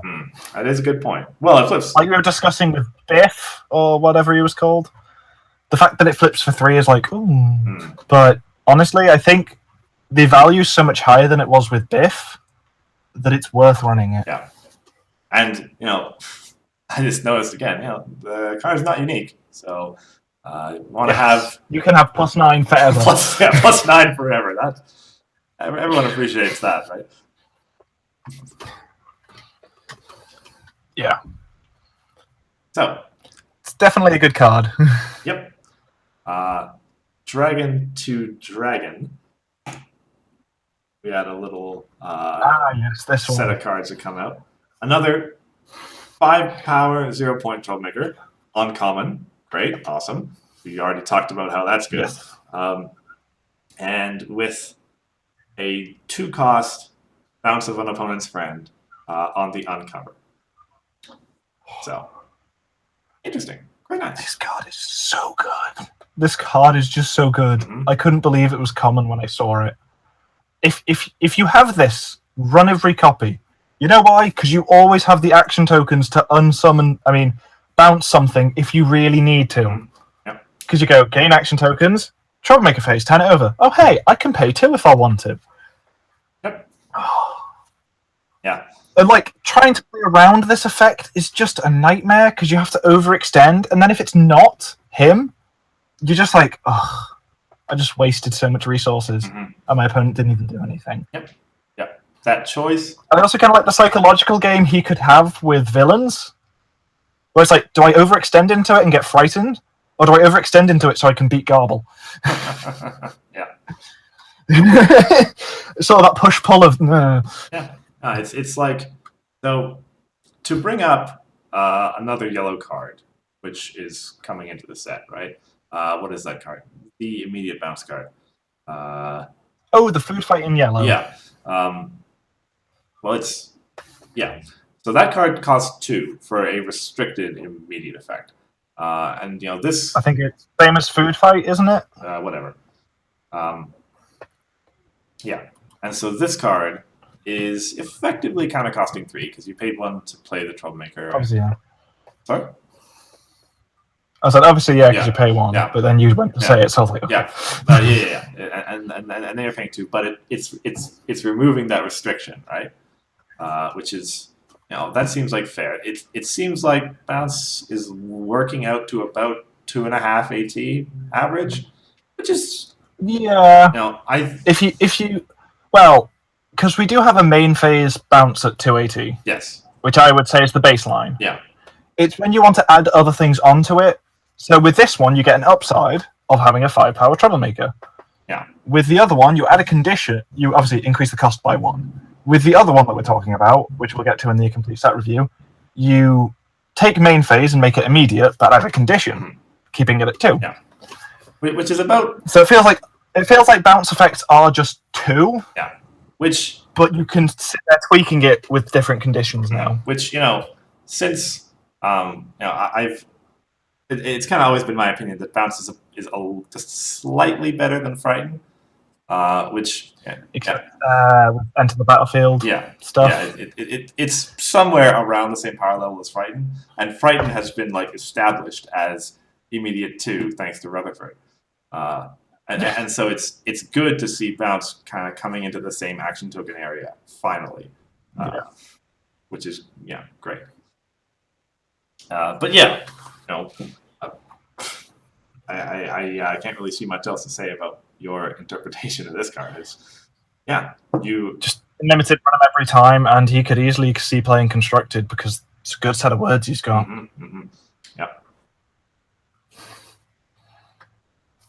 Yeah, there we go. Yeah, moving on. We have. Don't know if he will, because we have a lot in the 5 power 0 point slot, but he is definitely one to consider. Like, yeah. So, speaking of cards that I'm really happy Yellow has,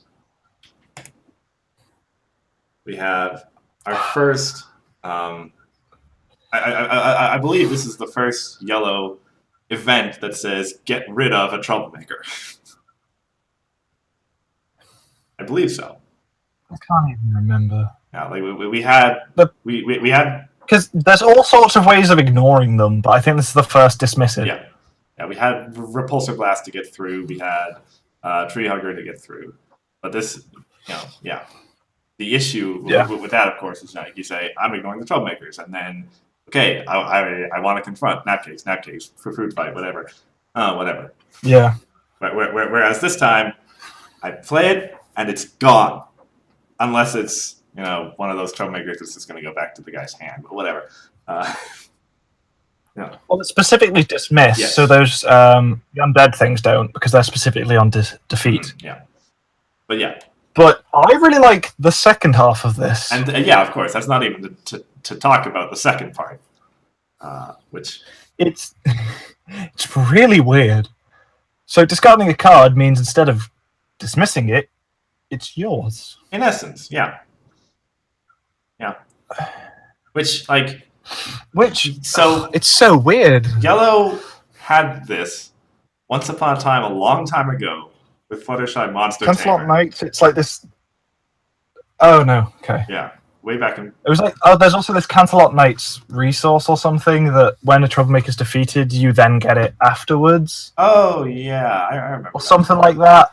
Taming the Beastie. You can't even play it on an epic troublemaker. Yeah, I remember that.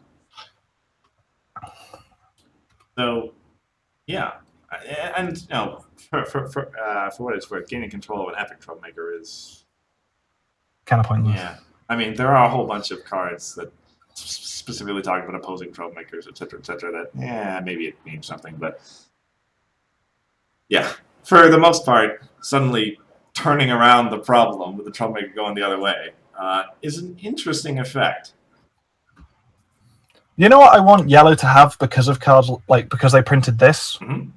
I want Yellow friends that have retire a troublemaker you control, do something. Because you can just be like, cool, turning point, eat that, do something, and they're just like, oh. There's an idea. Okay. Yeah.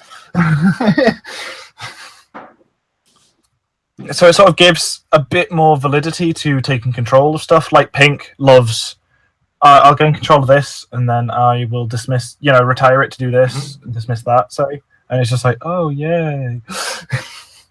Yeah. But yeah, so I'd like Yellow to be able to do that with troublemakers. I think it'd be kind of fun. Yeah, that'd be kind of interesting. I mean, obviously you'd need more than just one card supporting it, but... Yeah, but I feel like it'd be an interesting thing to just have fun with. Possible new direction. But anyway, I think, that second part text is interesting. If this card was just that first part text, I'd still think it was great. Because Yellow needs this so badly. I feel like if it was just that first part of text, I'd be like, why isn't it immediate now? I don't know. Yeah, maybe. But as it's got the other half of text, I'm like, well, yeah, it's understandable, it's main phase. Yeah. So, limited, I would say run at least one every time because we have 2 mains that love troublemakers. And there's a lot of troublemakers in the format anyway. Yep. I'll just throw that out there now. Yeah, troublemaker removal. Constructed, I don't know what the most premium troublemaker troublemaker hate is now. Because I used to be like, Repulsor Blast is amazing because you just go confront, double face off, and they're gone. Mm-hmm. But now you can just be like, it's gone. It's gone. And you can't even stop me. Yeah. Unless you're running Heart of the Sea, then you can. Yeah. Make me cry. But you'll just Bewitched Divas it because you're yellow. Yeah. That's the thing about it. Yeah. But I say Yellow has needed this card. Yellow has really, really needed this card. Yeah. So I'm very happy to see. And Blue go. Mm-hmm. Yeah. Well, it cost 3, and you got points from it if they had points. But you get what I mean. Yeah. White got it a little while ago. That's the comparison to make. Well, except the White's was immediate, but yeah. But yeah, I think that pretty much sums up. Sorry. Definitely a good card, and I've been waiting for something this basic for a while, and they made it a little more interesting with the discard effect, so it's cool. Interesting, yeah. But yeah, that pretty much sums us up on that one, I'm pretty sure. It also means if you're against yellow with that rare changeling that has the tax effect, you kind of always need to name event, because otherwise you're just going to get one. It's going to get one shot for one action token. Oh, right. And you'll just be like, yeah, okay. Yeah, that's a pretty good point to make. You want to make it so they have to pay 4 to just bop it with this. Yeah. All right. So, Badman. 3 power, 3 cost, 2 requirement. With another kind of interesting set of effects. When you play a Troublemaker, he reduces the confront requirement of the problem he's at until the end of the turn. So it's like, obviously playing Troublemakers is a control-y kind of thing. Confronting problems is a mid-range to aggro-y kind of thing. Another interesting set of text. He's really weird. Like, he's definitely just really weird. But he feels like, you know, when you're doing the control deck and your opponent's sort of trying to recover after you've done loads of nasty things. And then you're like, I'll double confront, send everything home, and then I can restart. Yep. Yeah, that's... He feels like the best enabler to do that, because you go, play Troublemaker. Cool, it's easy to confront this, confront both. And then they just go, yeah. And now I've got to do something next turn, otherwise you're just going to flip that Troublemaker and do it again. Then do what you've been doing. Yeah. Excuse me. That's pretty much the impression I get too. It's like, yeah, you've got your setup probably mostly in place. They're getting there, maybe scratching their way up, and then just you play a Troublemaker out, and especially because let me try to phrase this properly. Control, you sometimes find yourself in the situation where like the walls are caving in, right? They got past one of your problems, and it's like next turn you know they're going to do the other one. So okay, play a Troublemaker, or maybe put 2 Troublemakers down, and Yeah. I like the idea you can just -4. Yeah, and that's fine. And confront both problems. Everything goes home, and those Troublemakers are there. Your move, my friend. Yeah. I do kind of like, because when you look at the card like that, the name Pro-Con kind of fits him. Oh, yeah! Like, wow, that's a what are you gonna do? Yeah. So, I mean, it's possible that scenario is a little bit niche for any control deck to include this guy just for that. Oh yeah, of course, but that's how he reads, and that's how I feel like he could play in limited for sure. You're just like, cool, play confronts you, and it's like, Yep. It'd be pretty good at establishing your tempo, which is something that control decks, still need to care about as much as they want to do. They still want to do that. Yeah. So yeah, he doesn't feel like he's going to hit constructed, but he'll help blast through games in limited for sure. Okay. Yes. We're coming up on it. 6 cards to go. No, 7 cards to go. Yeah, 7 cards to go. Oh my god, 7 cards. Next up, Orange Resource, Scrapbook Project. Coming in 4 power, 2 cost, 2 requirement. At the end of the turn, both players are going to discard a card, and when you win a problem face-off, you get to banish and resource event Troublemaker. I'm pretty sure that's just a card from your discard pile to score a point. Yeah. Is there anything that can be in your discard pile that's not a friend resource event or? Oh, it's all of them. I see. No, it's all of them at once. Ah, gotcha. Okay. You see, I was really, really hyped for this card, and then it's when you win a problem face-off, I went, you don't get to trigger this very often. Yeah. Well, like You can set up the set in your discard pile if you draw into the right cards, I guess. Yeah. But yeah, you're right. You have to win a problem face-off. So it's orange winning problem face-offs, which, I mean, I can think of a couple. Does happen, Yeah, it but happens. but it just doesn't. It doesn't feel like enough. Like it'll happen enough times for putting all this effort in to be worth it. That's a good point. Yeah. Now, do you activate this? Like, you're banishing 4 cards, but you can do this more than once for the same face-off if you want, right? You can banish 2 sets. No, I don't think so, because it's when you win a problem face off, so this triggers, Right. you may banish Yeah. to score a point. Yeah. Oh well. So yeah, I mean then I have to come around. You see, if it read, it would be way too good if it was when you win a problem face off, you may banish X friends, X resources, X events, and X troublemakers from your discard pile to score X points. Because those decks that can mill themselves in their entirety would just have a field day. I mean, I guess so. I won one problem face off, boom.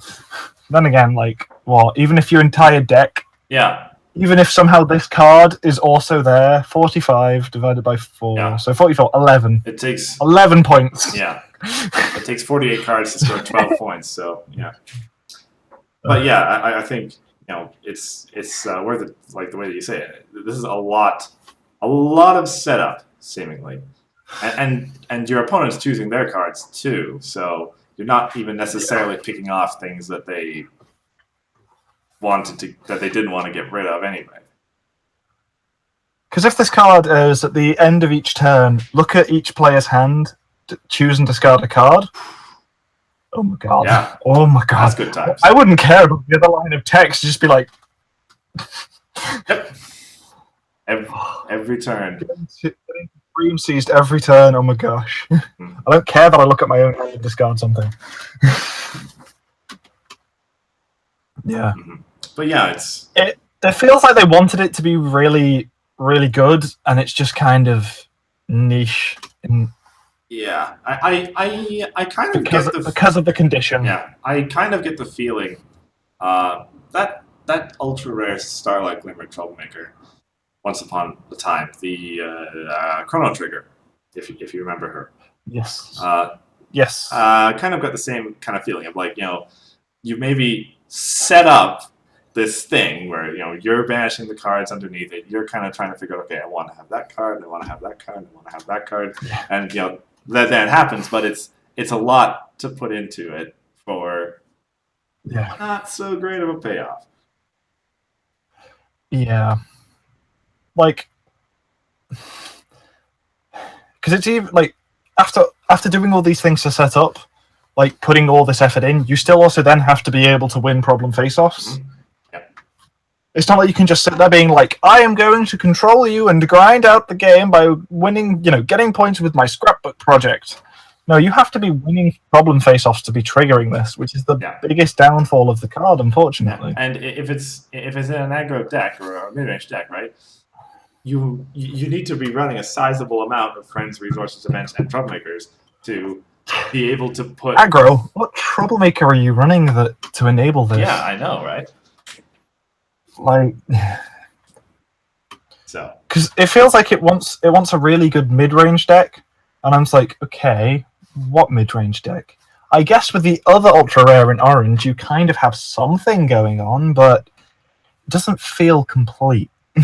Yeah, actually, that's a point you can make, but sorry. Yeah. Well, another kind of unfortunate ultra rare, honestly. I wouldn't say unfortunate. No, well, unfortunate. It's interesting enough for you to pull it and go, "Oh, hey, this card." Right. Yeah. And then once you pull 3 and you're kind of like grumpy about it, you're like, you know what? I'm going to build the deck anyway, just to see what it's like. Yeah. Because it'll still be fun. Yeah. Yeah. All right. So, we have basically the big dump of the 2 main 6 cards to go through still. Yeah. So, Yeah, let's just go. So, Rainbow Dash and Applejack. 4 power, 4 cost, blue and orange, Diligent 2 and Swift. And at the start of a problem, face off the draw 2, discard 2 effect. So that's, there's a lot of stuff there. Diligent 2 and Swift is nice, like that. Starting off at a nice big body is great for Diligent. Seems good. It just still kind of feels worse than Orchard Blossom, though. Orchard Blossom's a 4 for 3, right? Yeah, and has Swift. And has Swift. And has one requirement of each, so you play it turn 2. When you put it that way, yeah. I don't know. It feels similar to Bulk Biceps, but like actually good. Yeah, with that Diligent. You get what I mean? It's just a good form of Bulk Biceps because you don't have to. Just playing it as a card, it's still good. Mm-hmm. Bulk Biceps, when you just play it as a card, it's kind of. Mm-hmm. It's alright. Yeah. And you have to obviously invest a lot of power counters onto it for it to get to where you want it to be, with all the keywords. This already has the Swift. It's got Diligent 2, which is big, and it's got this weird card filtering effect. Well, it's... And it's like, okay. But we've seen effects like this in blue before. Yeah. And I've seen them, see play from time to time. I more meant that the way it's weird because it just feels kind of sellotaped. It just sort of feels added on as a way of just being like, oh look, it has all these things on it. And I'm like, it's the start of a problem face-off specifically. Draw 2, discard 2. Yeah. It's weird. It's a good Zap Apples enabler and all the blue-orange stuff in block 2 because Zap Apples is amazing. Mm-hmm.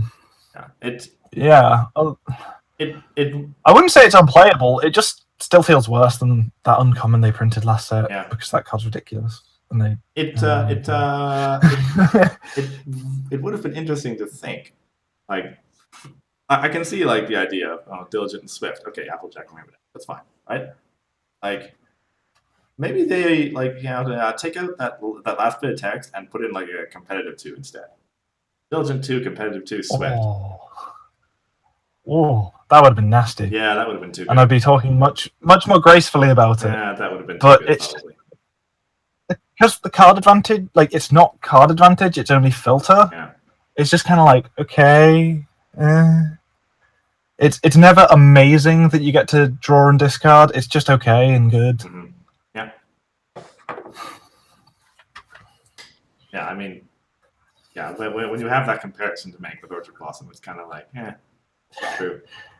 Almost every orange-blue card's going to look bad in comparison to it, though. I feel bad for everything blue-orange getting printed from now on. Yeah. But anyway, yeah. Next up, Hermitash Fluttershy. So two power for 1 cost, which, hey, great. We always love those. Nice. Swift. And when you lose a Troublemaker face-off involving this card, move one of your friends at home to a problem. So kind of like, Fluttershy, I guess, is like making up for the fact, okay, someone's going home, but someone is coming back anyway. So obviously you don't intend to lose Troublemaker face-offs particularly often, but they happen. So I guess it's kind of like one of those make up for a bad situation effects, I guess. Yeah. To be fair, like, it's runnable from the fact that it's a 1 for 2 with Swift. Yep. Whenever I've seen blue-yellow aggro, having the 3 yellow and 3 blue isn't the most difficult unless you're getting denied your secondary color. Mm-hmm. So just being a 2-power friend with Swift that gets buffed by Baton, say, perfectly solid. Yeah. The extra Troublemaker face-off ability is just nice for when you're using, say, your song to try. Say if you want to use your song to try and beat the Troublemaker after you lose to it in the Troublemaker face-off, you've then been able to move something there so that you've still actually got the same amount to try and punch it with. Mm-hmm. Yep.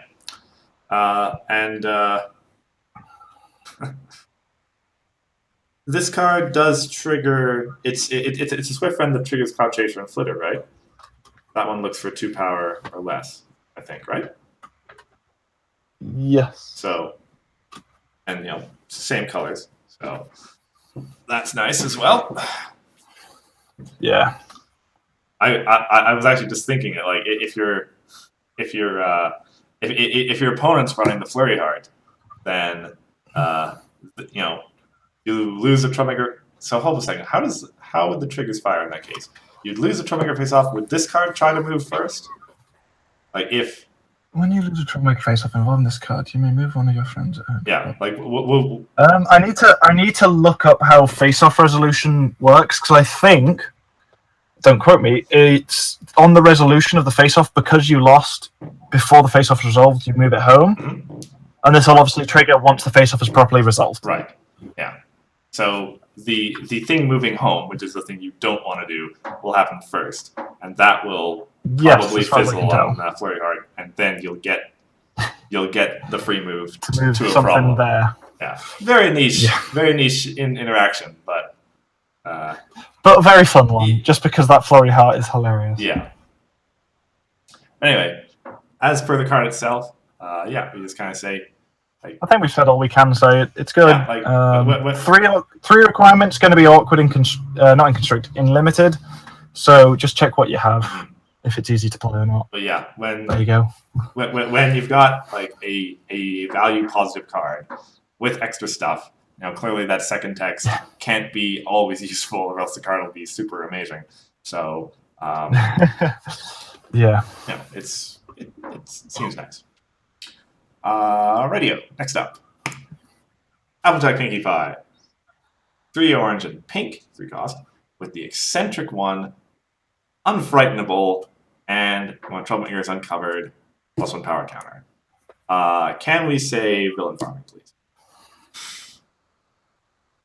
Seems this card. Yeah. I really like it. It's also good in not farming, and also it's really good against farming. Yeah, actually it's a point. It's not when a Troublemaker you control or an opponent controls is uncovered, it's just all of them. Right. Just all of them. Yeah. So this card, if you're just like, to be fair, a thing I've done before is, the 0 bonus 4 power Starlight? Yeah. I've just played them all to the same problem for the sake of getting the movement. Doing stuff like that with this is just like uncover, power counter, uncover, power counter, uncover, power counter. And it's just like, all right, cool, it's huge. Huh. That's an interesting idea. Yeah. But yeah, as soon as I read this card, I was like, that Starlight is its best friend because it gives it 4 power and moves it. Mm-hmm. Yeah, totally.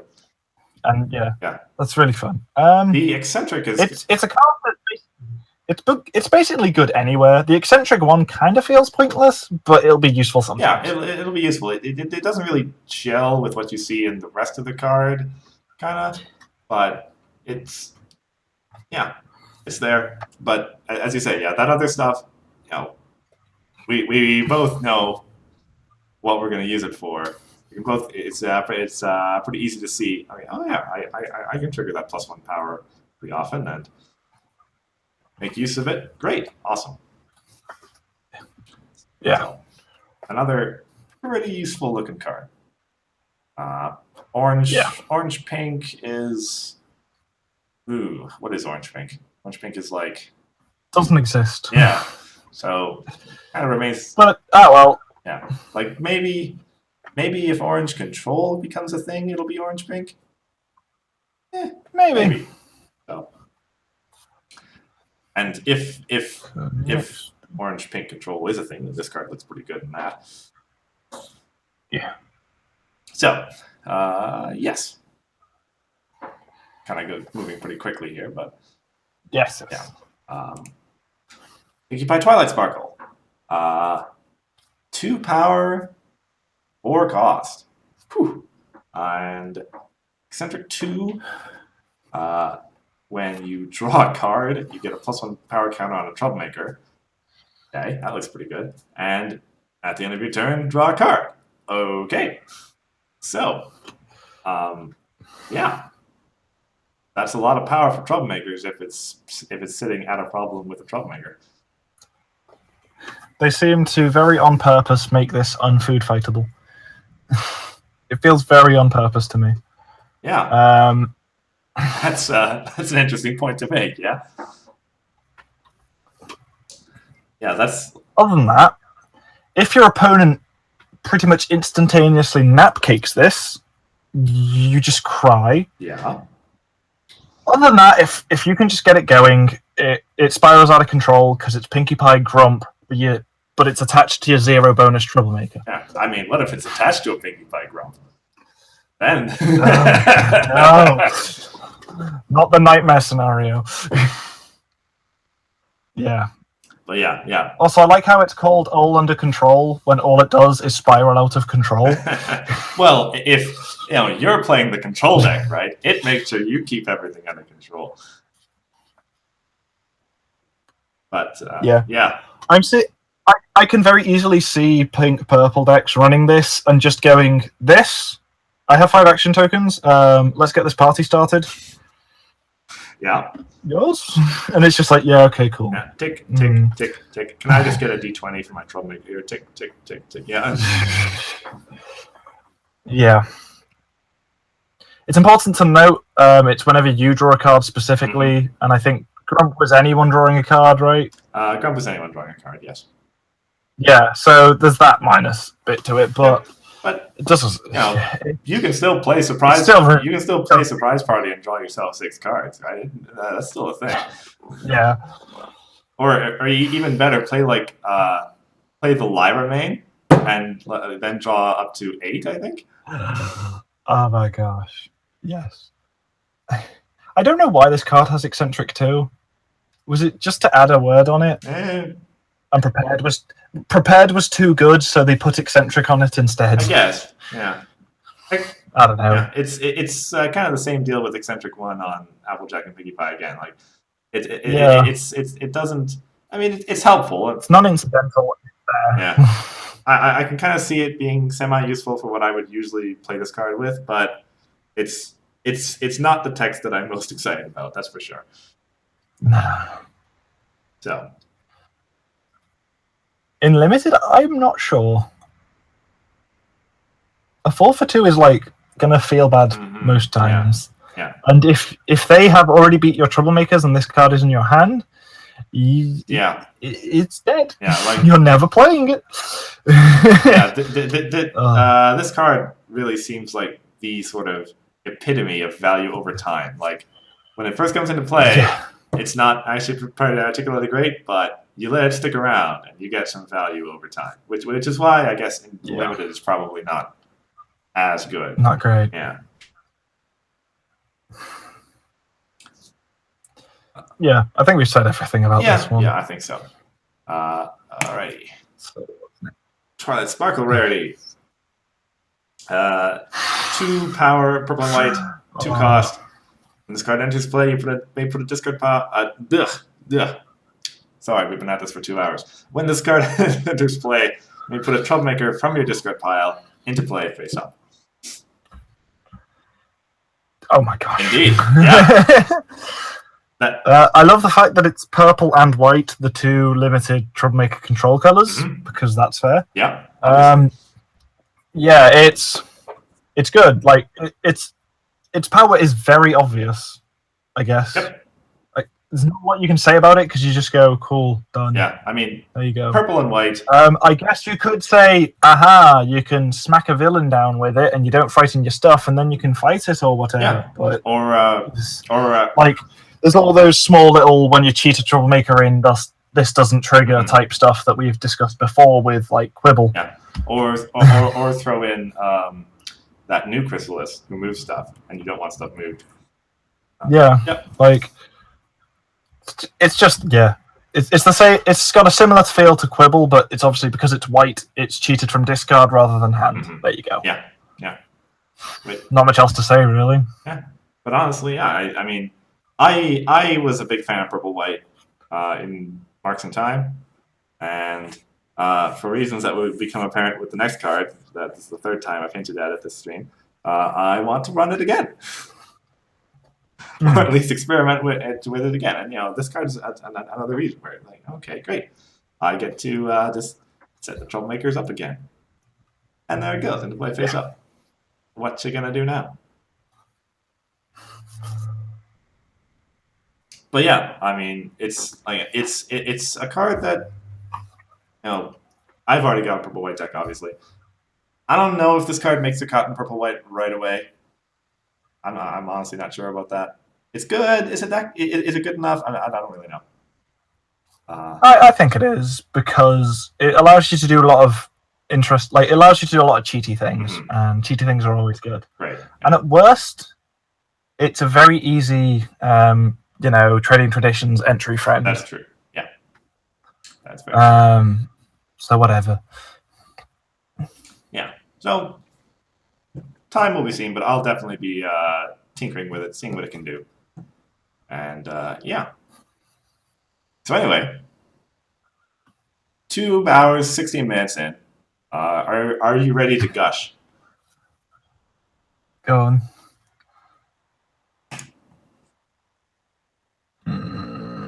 I hate this card and I love it at the same time. I think that might be a lot of people's expressions here. So yeah, Changing Throne. 4 power. 2 cost, 3 right requirement. It's actually been a long time since we had an artifact resource. Because the elements of harmony are artifacts. Crystal Heart is an artifact, I think.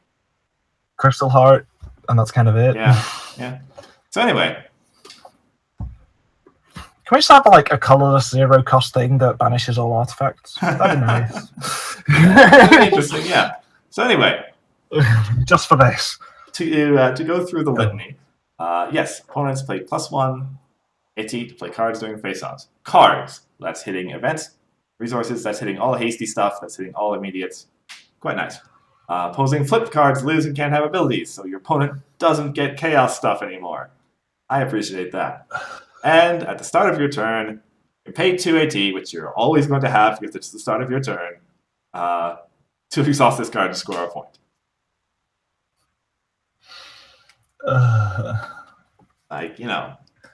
Need I say anymore? This is the value proposition on this card is insane. If it was just the third piece of text, people would run. Yeah, I'd say, this is kind of on the good side of average. Not maybe maybe not good yet, but on the good side of average. Add in one of the other pieces of text, now it's on the good side of good. It's like good and edging up towards great. Third piece of text. The card is flip insane. Yeah, because it just reads, help you keep a control lockdown. Help you keep a control lockdown. Alright, cool, just score even more points because you know you're running photo finish and this. And if you've got spare action tokens, you're just going to end the game even faster so that it puts more pressure on your opponent to try and work through these awkward as heck abilities to try and beat it. Yep. Yeah. Just does everything together at once. Mm-hmm. It's like a song, but you get all 3 options. That's one way of putting it, yeah? That's an interesting way to say it. So yeah, I mean, white is already getting splashed in every control deck ever because of photo finish. It's Here you go, here's your second thing to splash for. Yeah, just throw this in, why not? One of each. Oh man, they're still doing things. Cool. I can just pay 2. Oh man, I've denied them of action to. I've denied them of scoring. Cool. Let's do both. Yeah. Oh god. I mean, the only real saving grace is, hey, maybe yellow rises, and here's hoping it does. And beavers. All the time, beavers. Next. Chrysalis' kingdom falls to beavers. Blame Discord because they're the bewitched ones. Yeah. But yeah. Yeah, the throne just, oh my gosh. It's got so many words on it. It feels really good. It feels stupidly good. But I still feel like it's a card that just won't, it could just not get played. It might. Like, it still has a feel where it just doesn't get played. It might happen. I don't think it's going to happen, but it could. It could, yeah. If we shake it down and it turns out, hey, it's a super aggro meta. Huh. I mean, yeah, I guess this card isn't going to see play. I really don't see that happening, but it might happen. Because it still feels like Photo Finish is more efficient, right? Because you put 0 action tokens into doing what she does. Well, you put action tokens into enabling what she does, and then pay 0 for it. Yeah. But like, this card reads so well that I want it to be good. Because if it turns out to be bad, I'll be like, what the heck? Yeah. How did you make a card look so good on the text, on the art, on everything, and then it's just bad? I would hate it. Yeah. But suffice it to say, this was, it was like Friday night or Friday afternoon. I was at work when I finally saw, oh my god, there's a whole bunch of spoilers come out. Kind of breathlessly looking through all of them, and this was the one. Got to the end, and it was just, I think the first spoiler of the whole set so far that has caused my jaw to physically drop. Just like, oh my god.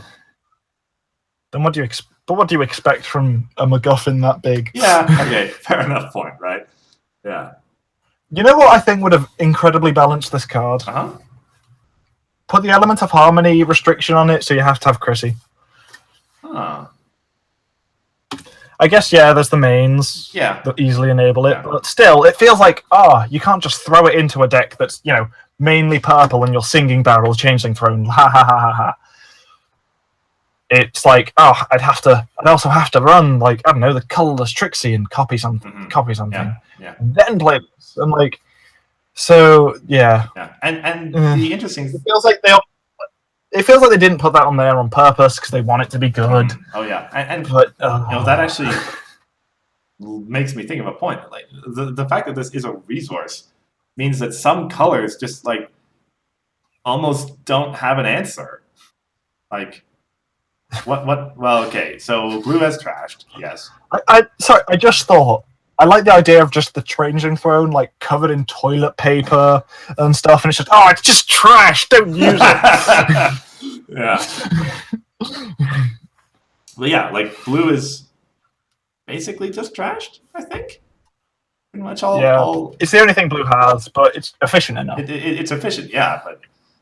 Yeah. Purple has Cannon and Rest in Pieces, for what it's worth.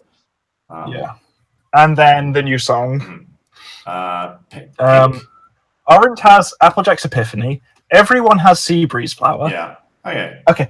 If you don't have the colors to dismiss this, run Sea Breeze Flower. Yeah, that's the point, right?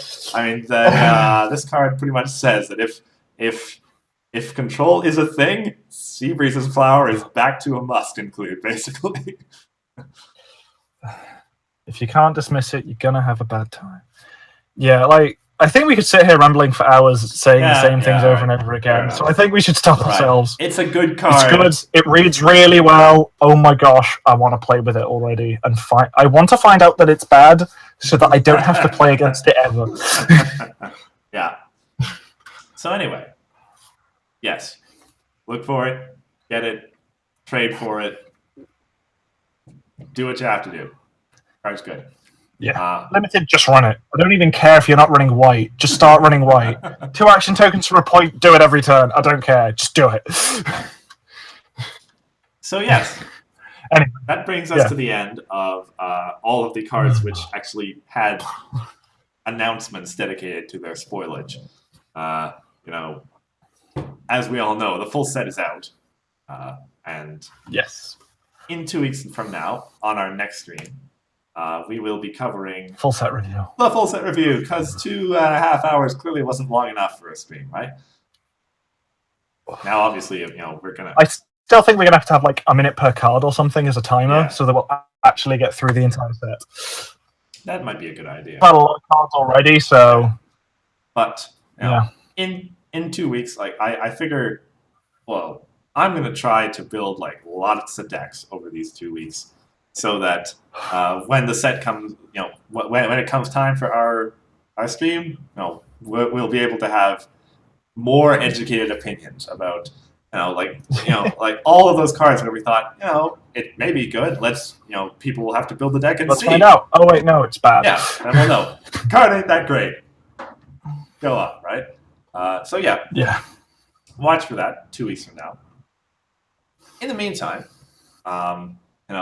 we've both looked over the OCR, and I wanted to. I know I have a card that I absolutely loved as soon as I saw it, and I just want to give the world a chance to uh, know my opinions about it. So, and I gave Solving the chance to pick one as well. Go on, reveal your one first. Alrighty, so let me just bring a tab across here.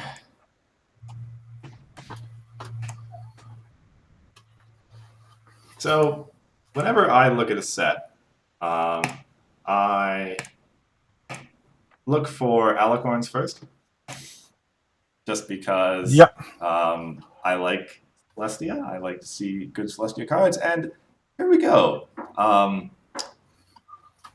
The card that says Thorax on it, I think more than any other card I've ever seen. Oh yeah.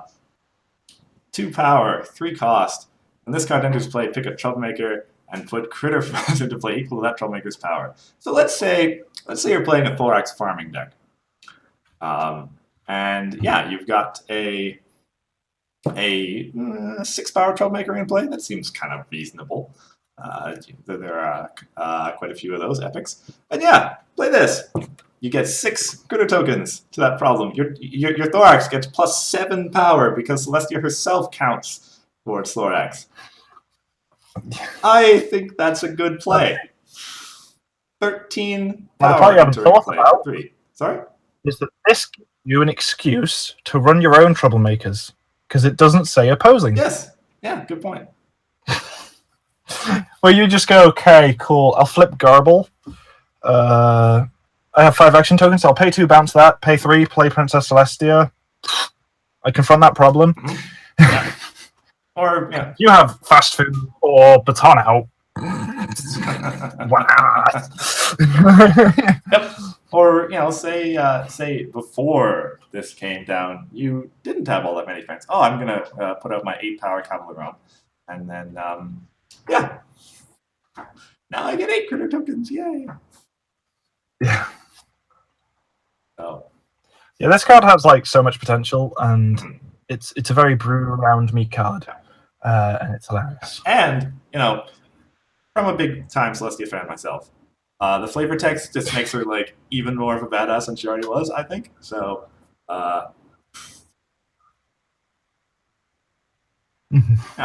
Yeah. So I say thank you very much, Enterplay. You made me a very happy man on Friday, and I'm going to keep going trying this card. Anyway, what have you got for us? The yellow ultra rare. Ah, I see. Okay. I read it and it screamed orange yellow to me, and as I told you, Sorry, I've been trying to make it work this guy, right?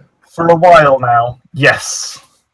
So a 1-for-1 with 4 requirement with Swift. Seems kind of underwhelming, right? Well, when you confront its problem, you can frighten it to score a point. Now, the reason I say orange-yellow is because there's a lot of stuff in orange-yellow that's just, easy, unfrightening, etc. So if you can be flipping this to and fro for 1 action token each turn and just being like, confront, cool, confront, go, confront, and it's just like you're getting that extra point every turn, kind of like, say, Kratos was. Mm-hmm. It just feels like it'll escalate, and it just feels really fun. And I like the idea that part of its ability is being scared because of obviously what it was like in the episode where it's really shy and doesn't like to reveal itself. And it's just like, oh dear.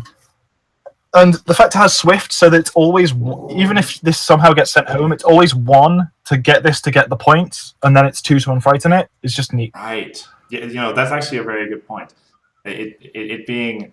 So I was like, Swift, why would you ever move a 1-power friend? Oh, wait, because it's gone home and you're going to pay 1 action token to go get a point. Yeah, 1 AT for a point is very, very good. That's like... yeah. That's, well, honestly... Well, hold on a second. RTO is 3 AT for a 2-power friend who's probably going to score you 2 points. So it's like 1 AT for 2 points, kind of. Yeah, like... So, it's not RTO level, just if you but it's pretty good. Yeah. Because I know there's like 0-cost orange stuff that unfrightens a friend straight after it gets frightened or something. So I feel like just messing around with that to just be like, just get an insane amount of points just sounds fun. Yeah, It also has adorable art of when it's hugging the boat. totally. Yeah. But yeah, so that is mine. It just stood out to me. I was like, ooh, a good yellow ultra rare. Mhm. We haven't really had one in a while. Not in a long time. Not in a long time. So, goes to say, by the way, hey, we both picked yellow cards. What does that mean, right? Yeah. Dot dot dot. But yeah, I mean, we'll talk about it more in the OCR stream. But I think this was Yes. an excellent set for yellow, and that makes me very happy. Yeah. But anyway, takes us to We the are end done. of our Oh stream. my gosh. Have anything else to say solving before we sign off? I need a rest. I can understand that. Yeah. So yeah, as it says up there, June 25th, we'll be back at you with the entire set to talk about, and yeah, and of course, if you are a fan and you want to check out past broadcasts or watch this one again, our YouTube channel's right up there. Yeah. So Yeah. that I think takes us to the end. I've been Cursed Course. And I've been solving problems. And see you next time. Yeah, look forward to seeing you in 2 weeks. And as I say, for those of you who still have pre-releases to go to, enjoy them. Look for Changeling Thrones. And all in all, have yourself a great new set. See ya. See ya.